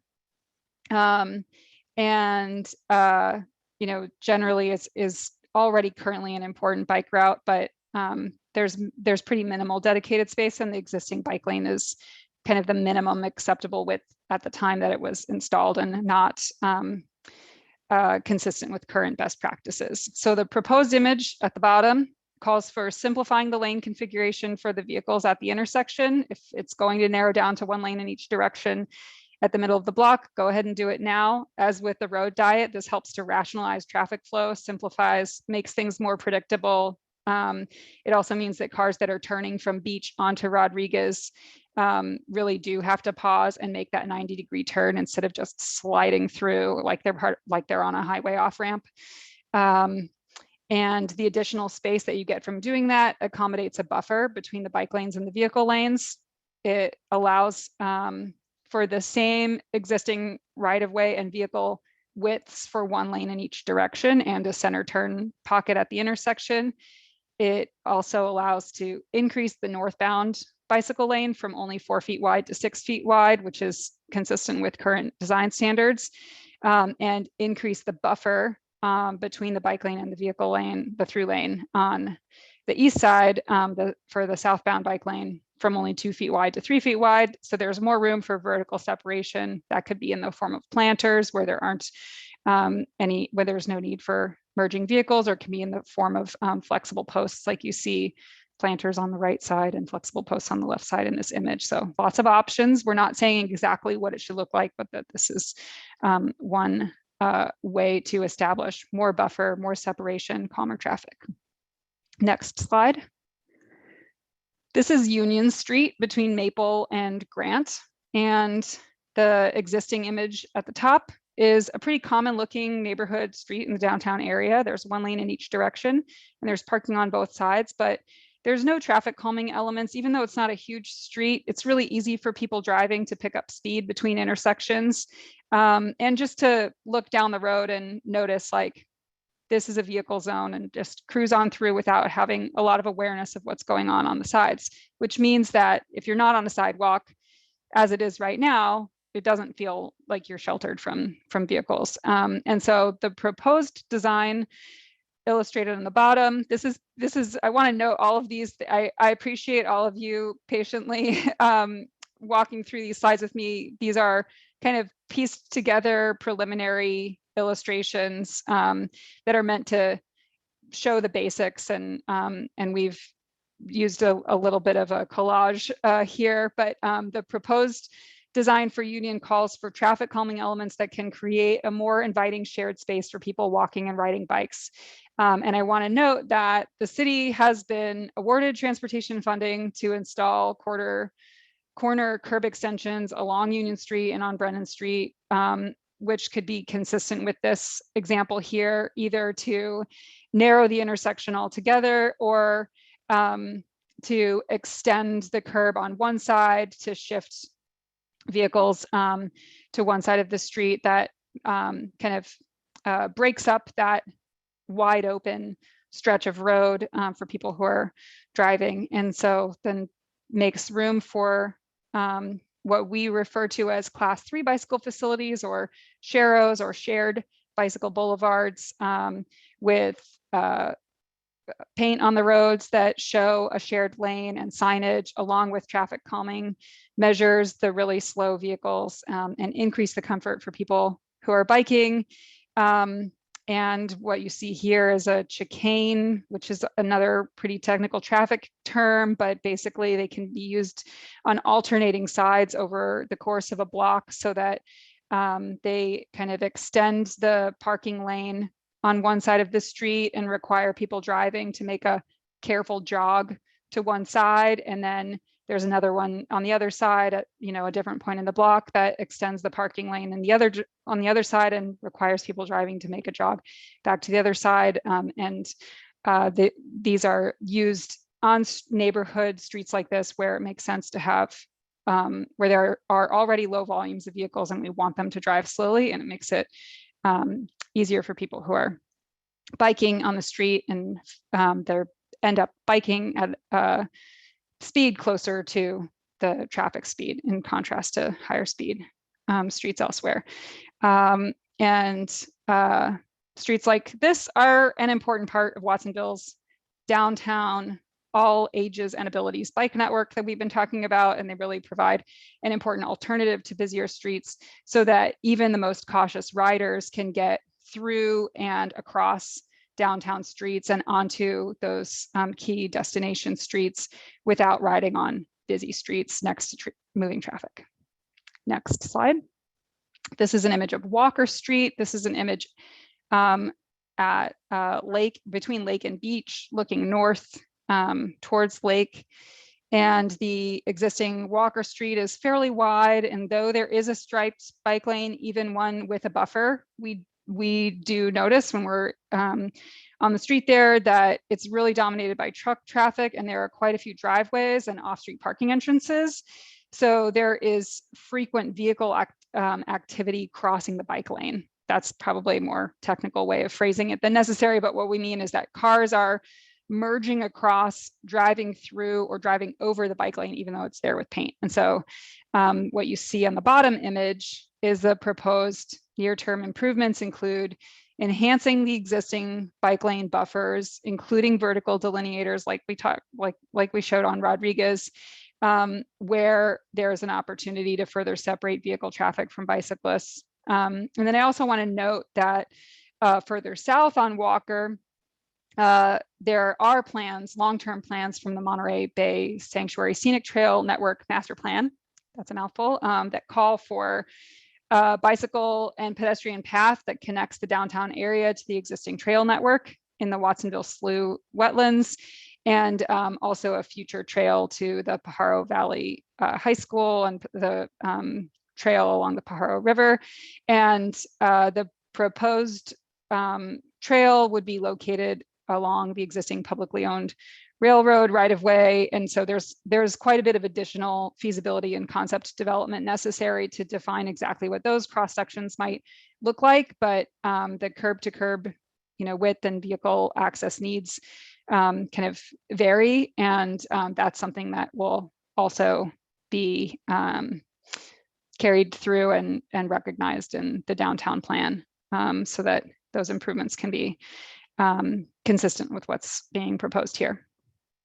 And then next slide. Finally, the simplest of the design concept slides. We've got an image of Paseo and sidewalk zones. So on the left, Paseos are the pedestrian only paths that cut through downtown blocks. They're narrower than driveways, and currently many have the feel of an alleyway, but they can really be highlighted as pedestrian spaces and part of a more complete network. And like I mentioned earlier, when we had the pedestrian network map in front of us, they can create a whole layer of access through the downtown streets that feel like it's made just for pedestrians, which can be a really fun way to move through the neighborhood. And then on the right, we have sidewalk zones, and we're including this to note the importance of recognizing all the different functions that sidewalks provide in downtown areas. And so on some streets, there's room for frontage right up against the building edge. On every street, sidewalks need to provide a through path of travel.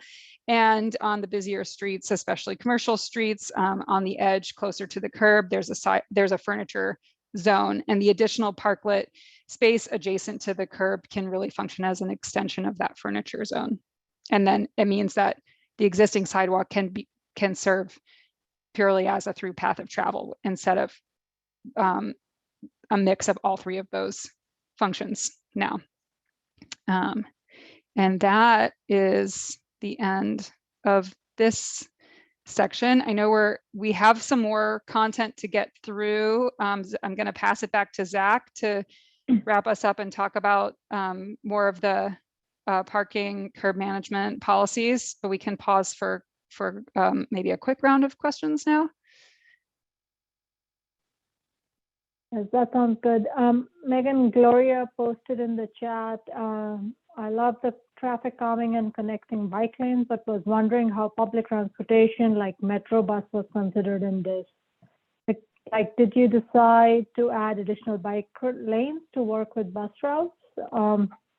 How will the one lane configuration on Main Street work with bus stops? Will the bus stops end up blocking traffic?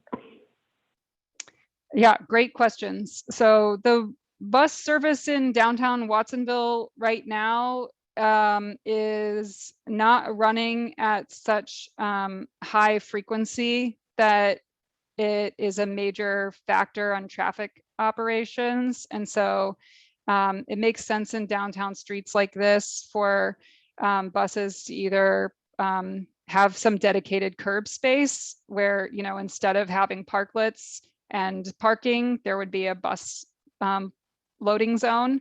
So buses can load outside of the flow of traffic. And in some streets that are much busier, it is even quite functional for buses to have like in-lane loading. I don't see that as a near-term issue in Watsonville because we're so focused on expanding the sidewalk zone, and that provides a lot of flexibility for how the curb is organized. So for the most part, I don't see that presenting any conflicts with bike lanes, but another thing to consider as this plan is implemented and there's more detailed feasibility and design details are worked out is that if buses consistently have bus stops located at the far side of the intersection, by which I mean after they cross the intersection instead of before they cross the intersection, then it can simplify the mixing and conflicts with turning vehicles and bicycle lanes. So even if there are bus routes that travel along streets with bike lanes, there's a lot that can be done to minimize conflict there. Great, thank you, Megan. I'm not seeing any other questions up, and you talked about the rail trail project already along Walker, so I think we can move on to the next section. I do see there's one question. Can someone define bulb outs? And thank you for asking that question. I apologize for not starting and with a definition, but Simran added a definition of bulb outs to the chat. So if you didn't see that, take a look.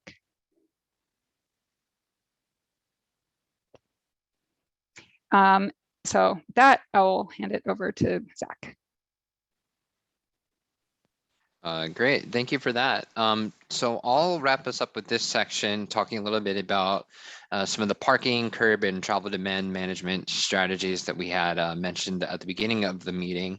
And there's also, as the plan becomes available for public review, there's a lot more detail on these topics within the plan itself. So going through the existing parking system. So as the commercial, civic, and entertainment center of the city, parking is a vital component of downtown Watsonville. And our previous analysis has revealed nearly all of the parking facilities within downtown off-street are underutilized. So on average, this means that approximately half of the parking supply, so what I mean by that is the garages or surface lots, are available across the system during the busiest times of day, or as we call the peak. This is in addition to time limits across the study area being inconsistent, which may be confusing for people, and thereby encouraging a more efficient use of existing facilities, or what we call as park once behavior. So where someone is able to park in one place and then walk to a variety of different businesses or land uses to complete all of those trips on foot before they head back home in their vehicle. Another thing to consider is that Watsonville's ratio of parking demand per square foot, or in more general terms, the number of parking spaces that are needed to accommodate the demand generated by people visiting the existing land uses, is considerably lower compared to some peer cities of similar size within the region. So these factors indicate that the parking system would be supportive of redevelopment at key opportunity sites identified within the specific plan, and that these could be met through either more efficient use of the existing parking supply that we have right now, which also means sharing some of the supply between private uses and public uses, as well as looking for the new construction to supply levels lower than the existing requirements. So when we talk about parking requirements, the Watsonville Municipal Code establishes minimum off-street parking requirements for different land uses, and many of Watsonville's parking standards are higher than the typical national standards that we see set by the Institute of Traffic Engineers. However, the city does have the downtown parking district, which has been in play for a number of decades, but it's contained within the specific plan area, but it is considerably smaller than the entire geography of the plan area as a whole. Some considerations of the parking district. So commercial land uses within the parking district are not required to provide off-street parking. However, minimum requirements still do apply for the construction of new residential units, and this is even for adaptive reuse of existing buildings. So for example, if there was an owner of an existing building in the downtown parking district that wanted to replace a ground floor furniture store with a restaurant. There would be no new required parking that needed to be built. However, if they wanted to convert the upper floors to that was vacant office space to something like residential lofts, they would be required to meet the off-street residential parking requirements. Watsonville underwent a downtown parking plan that was adopted in 2017.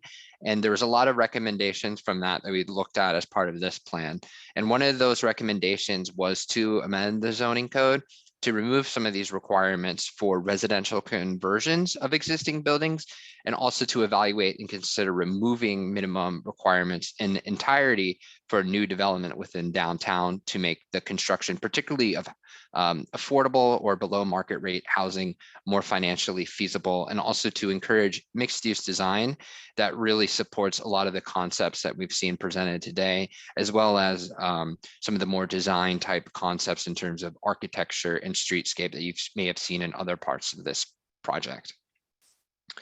So the parking recommendations that we have provided within this draft specific plan move forward these previous findings by proposing an expansion of the downtown parking district to encompass the entirety of the specific plan area, as well as lowering minimum parking requirements for new residential development. So we're not removing them entirely as was discussed in the previous downtown parking plan, but we are offering a lower minimum requirement for new residential developments. And so some considerations for this: when minimum parking requirements are set too high, this makes a lot of types of development not pencil out from a financial standpoint. Providing parking is very expensive. We're talking about $5,000 at a surface level, and then that will go up more if we look at subterranean or above ground construction. And this is particularly pronounced when you look at projects that are trying to accommodate more affordable housing units, or ones that are even below market rate that might not be able to capture some of those costs through rent. And by decreasing construction costs and reducing minimums, this is going to encourage developers to consider more dense, more compact developments and really utilize land more efficiently. So that's going to help us achieve a lot of the other objectives that we've laid out in the specific plan, and also to support a more multimodal environment for people using all different modes of transportation. And then one other thing I want to note here is that these recommendations, of course, aren't in a vacuum. So there are a number of different standards and guidelines for parking that have been drafted. This includes requirements such as unbundling parking from rents. So what this means is unbundling means that you give tenants the option to forego an assigned parking space in exchange for the dollars that would have previously been bundled or included in their rent, regardless if they have a car or not. And these are also supported with guidelines for new development to reduce the overall demand for parking through what we call transportation demand management, often referred to as TDM. So for the study area, some TDM recommendations that we have looked into and provided include things like new bike share stations within the plan area, ideas for car discounted transit passes, as well as commuter support for employers and residential buildings. And one thing that may be really relevant for this particular area for TDM is a TMA, or a Transportation Management Association. And this is a group, often a nonprofit, or can work in conjunction with different companies or the city to help organize and provide informational materials for different commuter options and travel options within a particular area or city. And this is actually a really good opportunity perhaps to look into those recommendations we received about bicycle education. So things like that could be bicycle repair workshops, education of different age groups riding bicycles, as well as different initiatives to provide more accessible or more affordable options for helmets and bicycles themselves. And then beyond just the off-street parking side, so we also wanted to look at the management of the curb. So traditionally, curb management is focused on mostly ensuring the easy access of on-street parking for private automobiles and people getting in and out of their vehicles. as well as supporting truck loading and deliveries. However, many cities are increasingly adopting more innovative approaches to curb management in terms of how to guide the use of the curb, decrease congestion, as well as capture value when it comes to pricing management. So effectively managed curbs really should minimize the conflicts between different operations. Some things like this may be taxis or TNCs like Lyft and Uber. They are definitely a consideration, as well as commercial freight and e-commerce deliveries that may compromise the safety of people walking and biking and trying to get in and out of the curb area and at intersections. So some of the strategies that we've included in the plan to address these include more flexible curbside zones for people picking up, for example, like picking up things at a restaurant quickly, or making quick drop-offs, guidelines for off-street truck loading. So trying where we can to have larger deliveries or large commercial vehicles make those deliveries in alleyways or off-street, as well as trying to serve those deliveries at off-peak times when people are less likely to be walking around and biking in the steady area, as well as consideration of deliveries through parcel pickup locations. So secure and consolidated locations around downtown where people may be able to pick up packages from things like Amazon or other delivery services.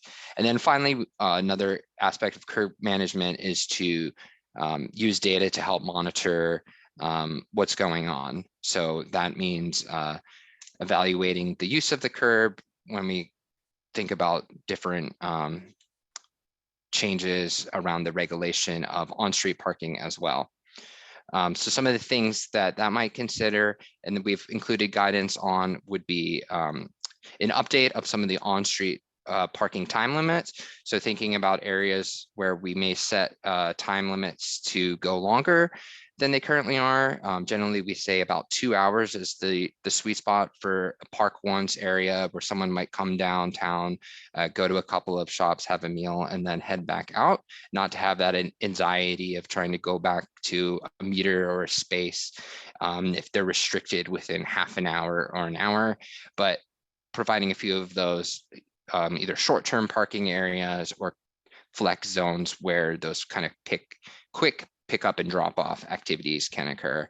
Some other considerations, which are probably more for further down the road consideration, include demand-based pricing. So looking at when we do, or where we may install parking meters, making sure that that decision is informed based on what the current utilization is of those curb spaces, as well as improving signage and wayfinding and making sure that we can direct people to off-street parking spaces or lots that may be free or lower priced, but also provide longer times for people to park.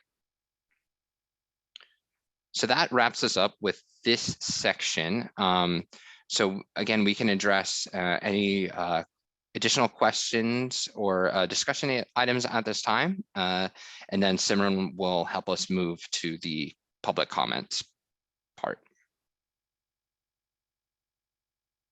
Thank you, Zach. I know that was a lot of information. And to start with, let's see if there are any questions specific to this section that Zach just presented. While folks are raising their hands, I'll read off one of the questions in the chat. Can you please outline what the new recommended lower minimum parking ratios will be? Zach, those are still being finalized, but if you wanted to at least verbally share what those, where those are headed compared to what today. Yeah, so those new ratios really just would impact multifamily new residential development, focused on the ratio that's supplied by the number of units within a project. Right now, the current ratios are pretty much in line with 2 spaces per unit, as if you're doing a studio or a 1-bedroom apartment, the same with a 2-bedroom apartment. So what we're providing is still As I had mentioned, the city's current standards are significantly, not significant, but higher than what's in the IT manual. But what we have set would allow for an average of about 1.4 spaces if you're looking at a development that's including a portfolio of 3-bedroom, 2-bedroom, 1 and studio apartments.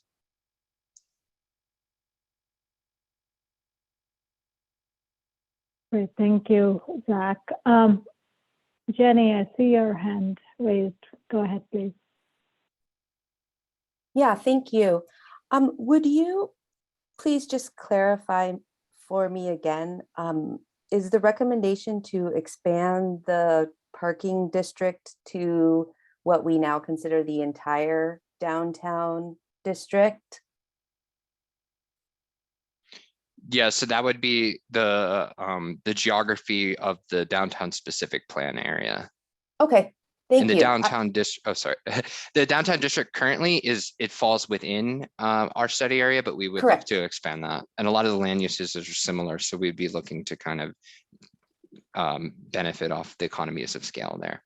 Right, so to make the parking district essentially the same as what we all define as the downtown district.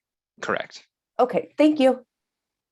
And one caveat with that is the downtown parking district has been around for a number of decades, and it has been previously expanded a couple of times.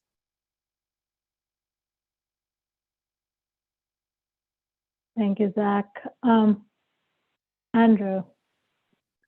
Hi, first, I just want to thank all of the staff members and all the consultants. It sounds like you guys have done so much work and it's all very thoughtful and I really appreciate it.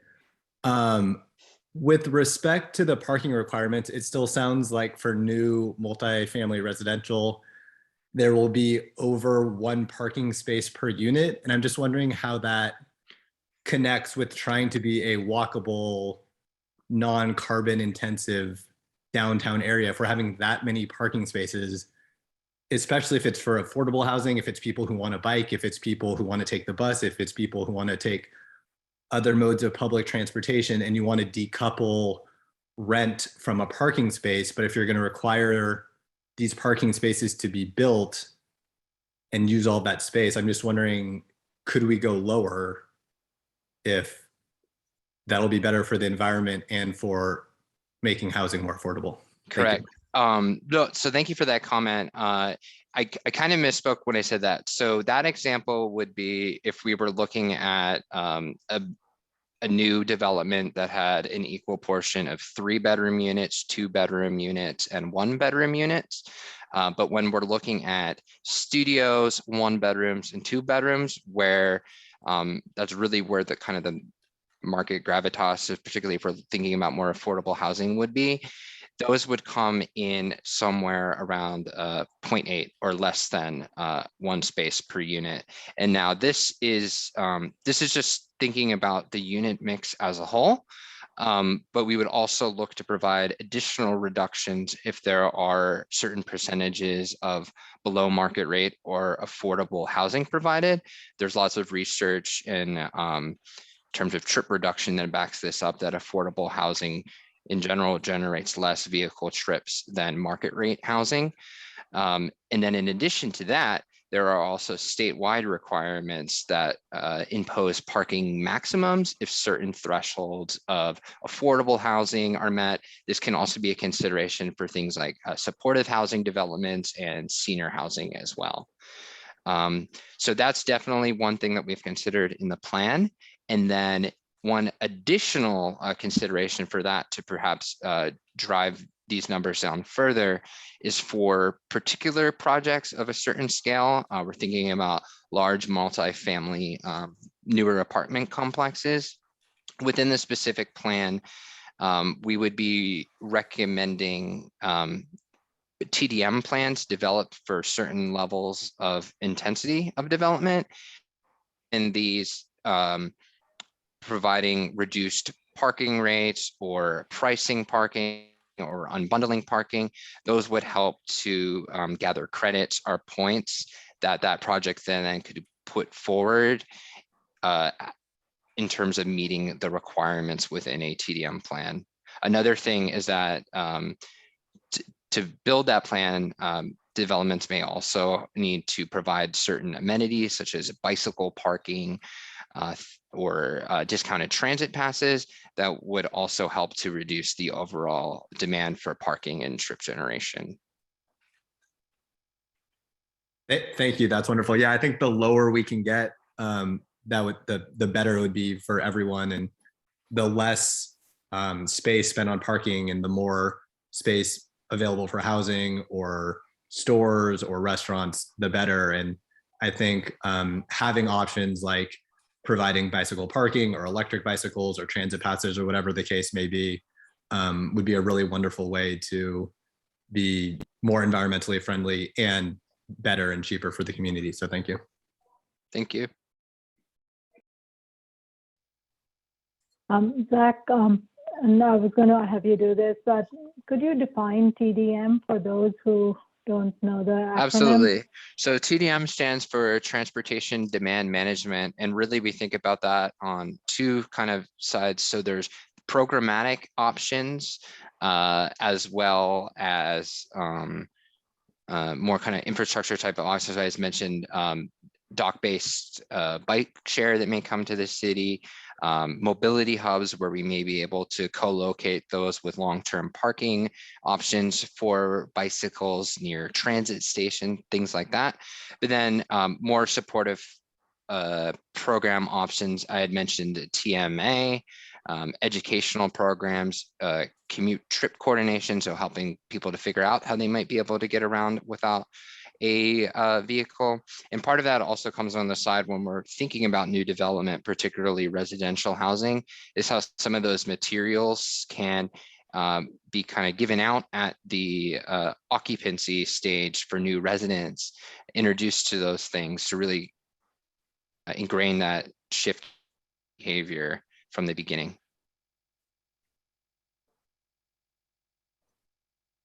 Thank you, Zach. Another comment from Jane is, can we assume that the parking requirements will be dictated by the city and state? So I can start, and then Zach, maybe you can add on. Jane, the specific plan will establish reduced parking ratios for different types of development, as Zach just described. But on top of it, then projects use the state density bonus there. They are able to utilize further reductions on parking. There are parking maximums that are established that that can be used. So it'll be a combination of what the city requires and then further reductions based on what the state allows. Zach, if you wanted to add something to that, go ahead. Oh, no, that's correct. I was just going to say that that state requirement that I was referring to is the California State Density Bonus Law. So that would be projects looking to achieve those thresholds. However, as we had mentioned, there are definitely going to be projects that may not meet those thresholds. For example, if they provide 15% or 20% affordable housing units, they may not fall under that stipulation where they would have parking maximums, but they could be looking at a reduced requirement or ratio, as we know that there's a likelihood for reduced trip generation. And we also want to make sure that we are implementing policy actions that are really going to enable an increase in more housing options for everyone. Right. Thanks, Zach. Another comment is, how do we get buy-in from residents that have multiple cars in a household? That's a very good question. I think the goal of the specific plan is to increase options for residents, so they don't are not always dependent on vehicles to get around to serve their day-to-day purposes that they need to, and those are options that can over time change behavior. This is obviously not an overnight shift in how people use vehicles. Megan, Zach, if you wanted to add Yeah, something so to that. one important thing when we say this is this isn't being imposed on any existing development or any existing residents. This would be for new residential construction, and this is also for what's being provided on site. So there is a self-selection component where some people may either have one vehicle and kind of want to pass that cost savings on to where they're living. But there, with the amount of surplus parking that is available within the study area and within public facilities, there are also opportunities for shared parking agreements or different permit programs that would allow people to park off-site, but near where they live, probably at a lower cost, but still be able to have a vehicle, but not necessarily directly on site. But this wouldn't impact existing residential developments. And one thing we do know now is a lot of the residential neighborhoods surrounding downtown do really highly utilize the on-street parking supply for visitors as well as people that are living there. So that's not something that we are suggesting that we impose more regulations on or try to reduce at all. Great, thank you, Zach. Let's see, and thank you, Bill, for posting a definition of a TDM plan in the chat as well. That's very helpful. Zach, maybe we can stop sharing, and then we can see who all is here. It's a little easier. So, question for the advisory committee. Would you share your thoughts on the overall recommendations? You shared a lot, the Main Street road diet, the changing of the couplet, the straightening of the Alexander Union connection. Thoughts on that?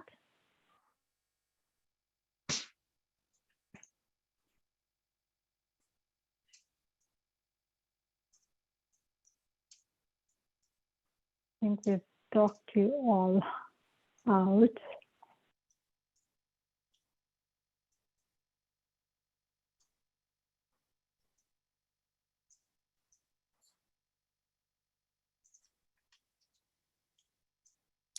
I think everything has been done very thoroughly, but thank you very much. There's been a lot of work done.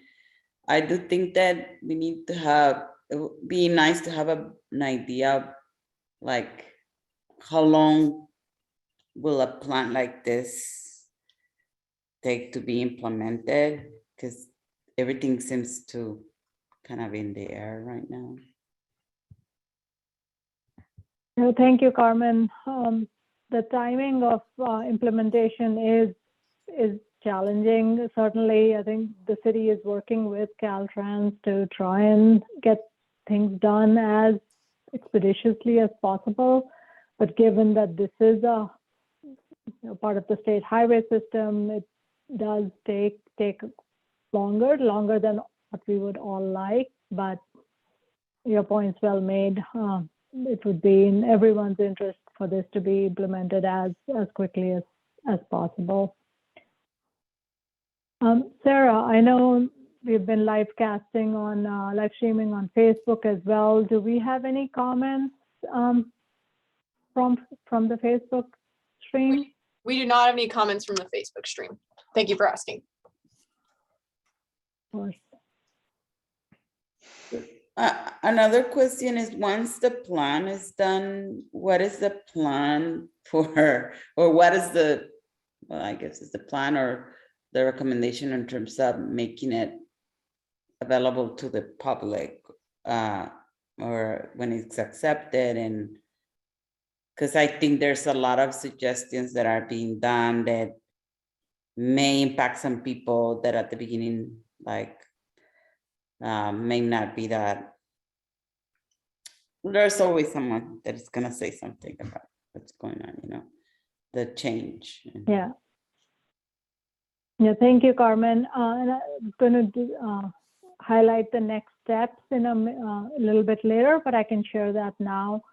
So the team is working on preparing the specific plan document right now, and the city is reviewing it as we go along. By June, we will have a public draft of the document available for review.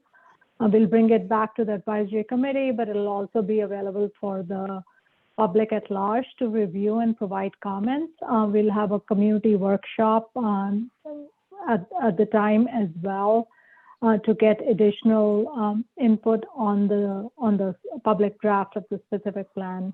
We'll make changes following that and expect to bring the plan to the Planning Commission for review and recommendation to City Council for approval later this fall. We are also getting ready to start the EIR, which will accompany the specific plan, which will analyze the environmental impacts as required by CEQA, which is the California Environmental Quality Act. So we expect to have an adopted plan before the end of this year. Thank you.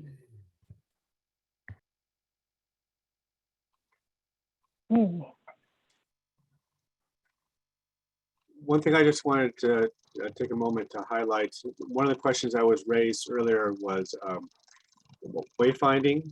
And I just want to let everyone be aware that the city is also engaging in developing a citywide wayfinding program. And if you're not aware of it, I was going to put in the chat a link to a survey that anyone and everyone is welcome to take. We'd like to hear your thoughts. Again, it's intended to help orient people getting in and through all of Watsonville, including downtown. And so I just want to, since we're talking about some of these topics of how to get into downtown, this is another effort that's consistent with or supports this effort at the same time, but you may not be aware of. So let me just put that in the chat, and if you want more information, feel free to reach out.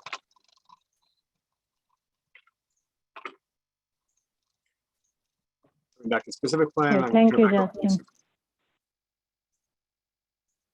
Yes, so lots of simultaneous efforts going on to improve downtown, and the signage program is citywide though, but there are certainly aspects of that that are focused on downtown, and rightfully so.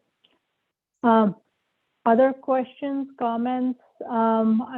Advisory committee members first, and then we can open it up for public comment as well, but wanted to give the advisory committee members a chance to ask any questions, share their thoughts on what they've heard today. Jenny, please go ahead. Thank you.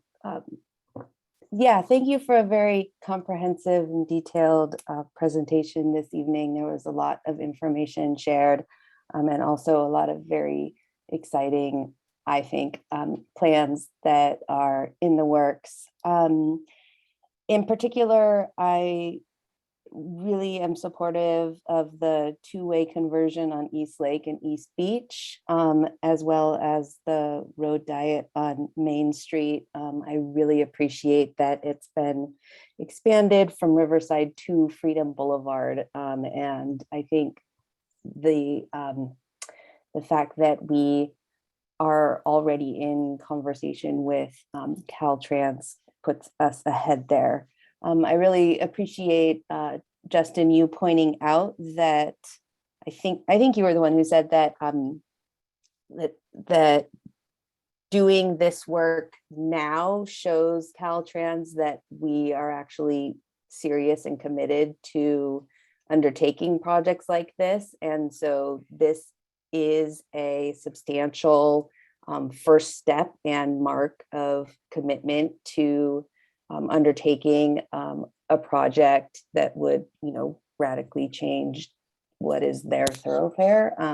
So thank you for highlighting that, and for also highlighting the volunteer time that our committee has given to this effort. And I also just wanted to point out that I supportive of all of the increased bicycle amenities. The bike repair stations, I don't think were mentioned, but they came up in the plans. And I thought that was actually really cool, and wanted to specifically highlight that we are thinking about all different ages and stages of bicyclists. And in general, I really appreciate the presentation this evening.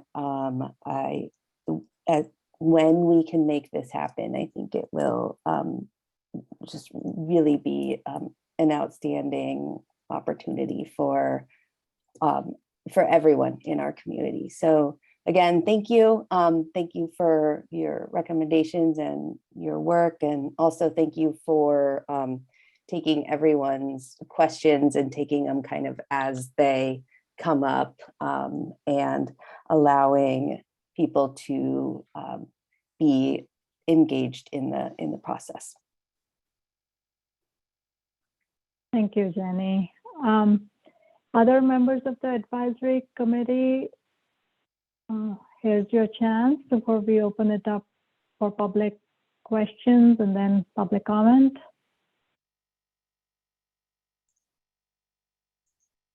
Okay, I'm not seeing any. Sylvia, please.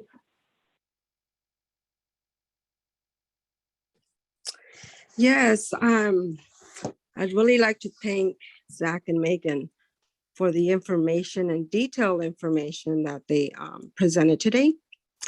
And I want to say that I really like the road diet on Main Street, which is something that I strongly believe, and many people, residents here of Watsonville, believe will really work for us, especially with the increase of pedestrian fatalities that we've had here in the city. Because it is a highway, this definitely makes sense because it will better the pedestrian visibility, especially in this area. I really like the fact that Carmen also brought up the area about cyclists, which is an area that Vision Zero is really looking and working really hard in that area. The paseos and sidewalk zones are very important, especially because we have big blocks, city blocks downtown. And right now, some of those alleyways are not accessible, and we have areas that are being closed off. As far as parking is concerned, yes, the shared parking is very important because there is a lot of people who have cars, even homeowners who have 3 or 5 cars. And with the fact that we have people building additional units and converting their garages into homes, you got a lot of people having to park almost 2 to 3 blocks away from their house. So shared parking is definitely very important. I like the presentations and the viewing of how they talked about how all the streets can look like, from 4 lanes to 2 lanes, and how the transportation will definitely be useful for everyone here.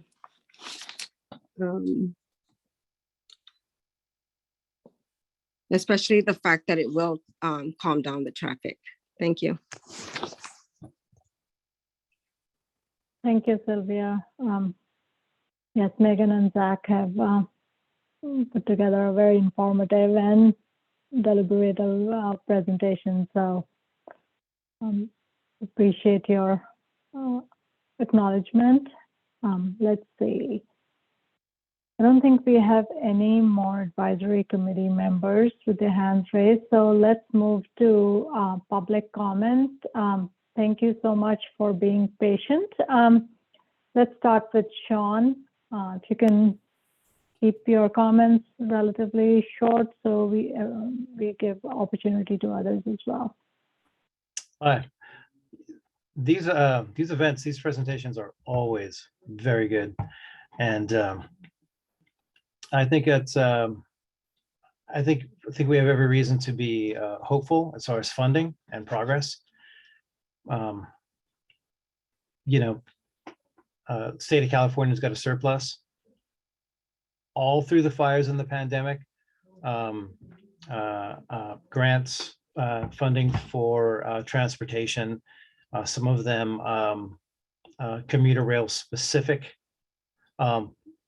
That work was stalled out like a lot of work, but it never stopped. Santa Clara County, you know, all their trains are electric now. They've been electrified.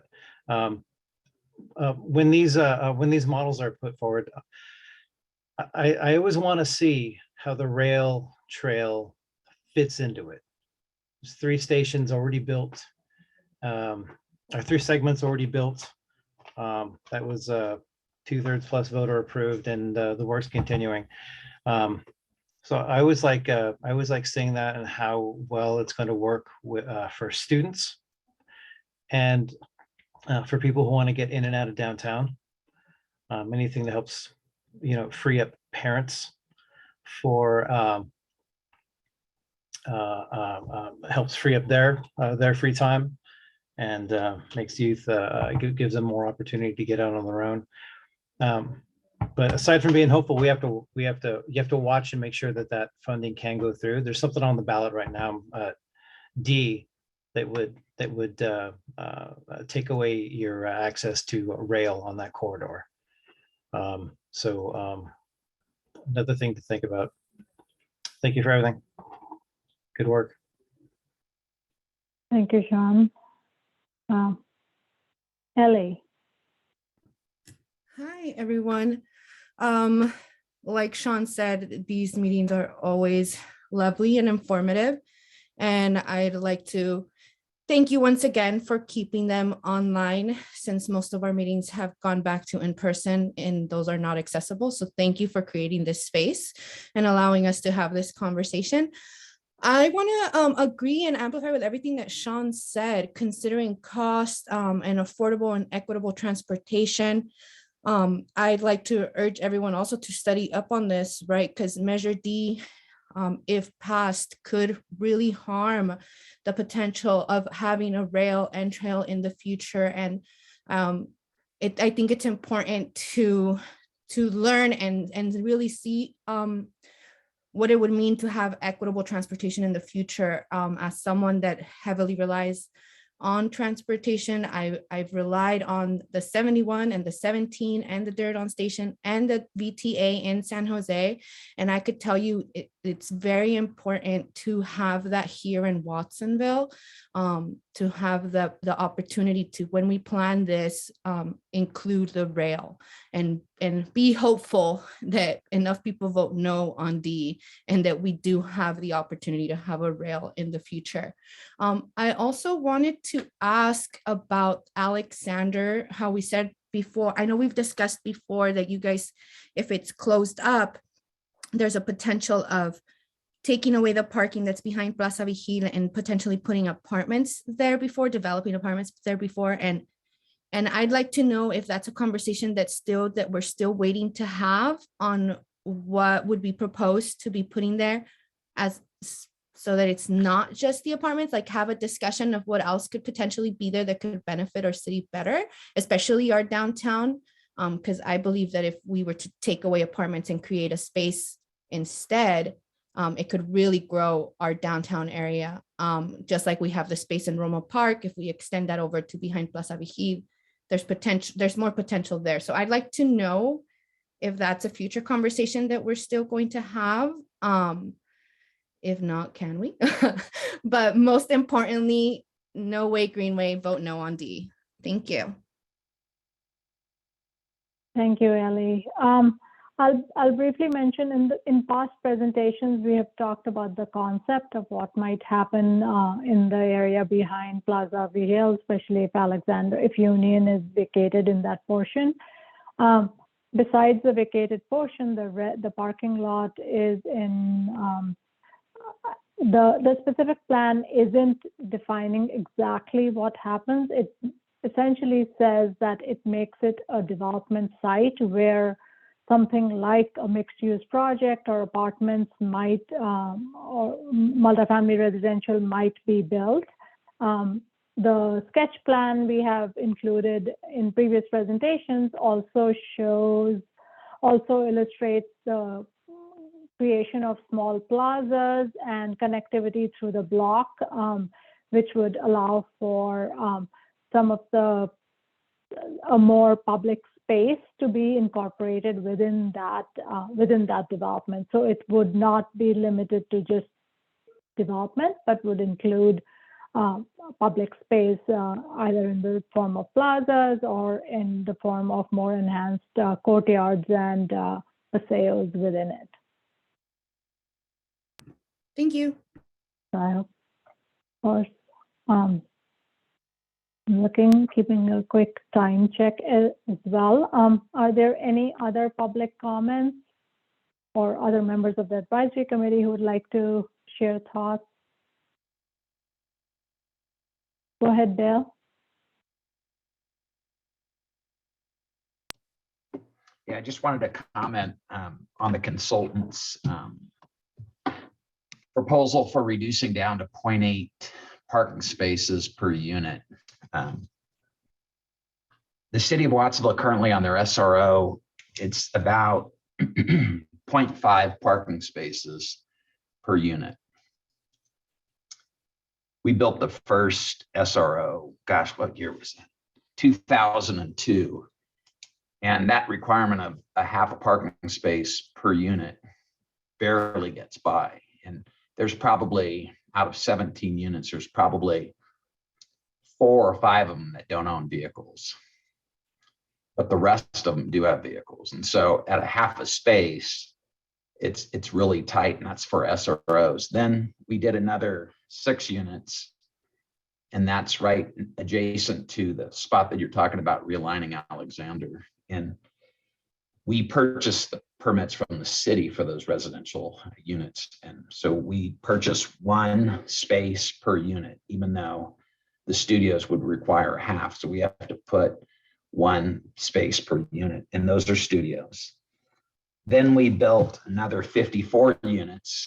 We had to provide 68 parking spaces, and every one of those parking spaces is used. And then we have another project that we're in plan permit right now, and that's 50 units. And we have a total of 56 parking spaces.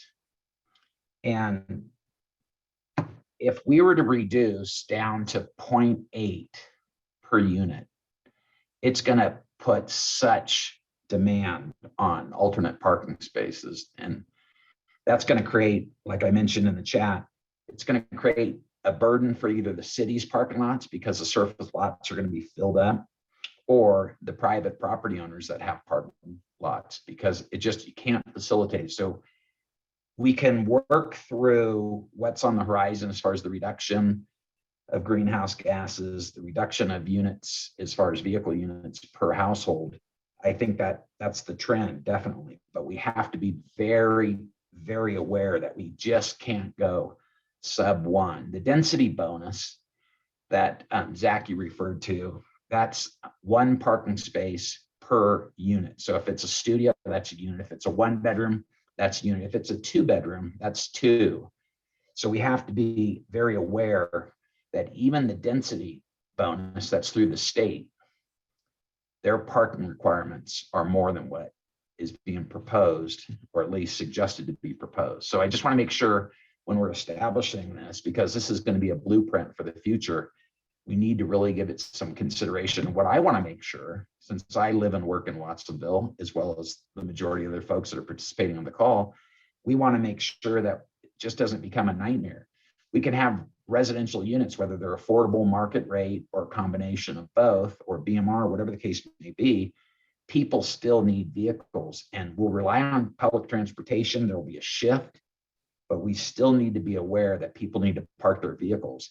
And there was one individual that just talked about, the shared parking because they're having to park 3 blocks down. So, I mean, then you create a life safety issue. If you have single female that's getting off work at 9 o'clock at night and she has to park her vehicle 3 blocks down the road and walk to the unit. So we need to really be aware of what we're doing and how we're planning this, because this is going to be something that we're going to get set in stone and it's not going to be changed for years. Just like the current parking district that, the consultant Zach mentioned, it's been decades, and it has been decades. And we're not even generating any dollars from that parking district anymore. It's completely expired. So we definitely need to move that forward. But I just want to make sure that we're not giving away the store. That's it. That's all I can say. Thank you. Thank you, Bill. You raised some good points, and we'll take those into consideration as we refine the draft recommendations that go into the plan. Now, this is the very purpose why we have meetings like this, is to get your input, given your expertise and knowledge of downtown Watsonville and your experience and others' experience in living here and experiencing the conditions that are present today. So thank you for your thoughts. Yeah, and just one last thing, Simran, I just want to make sure we understand the recommendation that's going to be put forth in this plan. It's going to come to the advisory committee members first, correct? Yes. Once the public draft is ready, it will come to the advisory committee members for your feedback, and then it'll also be out in the public for public review at the same time. But you'll get a chance to review that first. Great. Thank you so much, and thank you, everybody. Of course. Last chance for any comments or questions.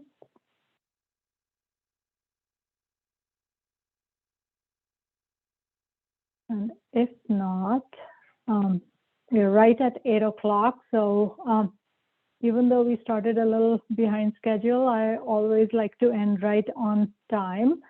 So thank you everyone for all your time and efforts and your great comments and questions today. On behalf of our team and the city staff, I thank you all. Have a great evening, and we'll be in touch about the next meeting date in the coming weeks. Thank you again. Have a good evening. Thanks, everyone.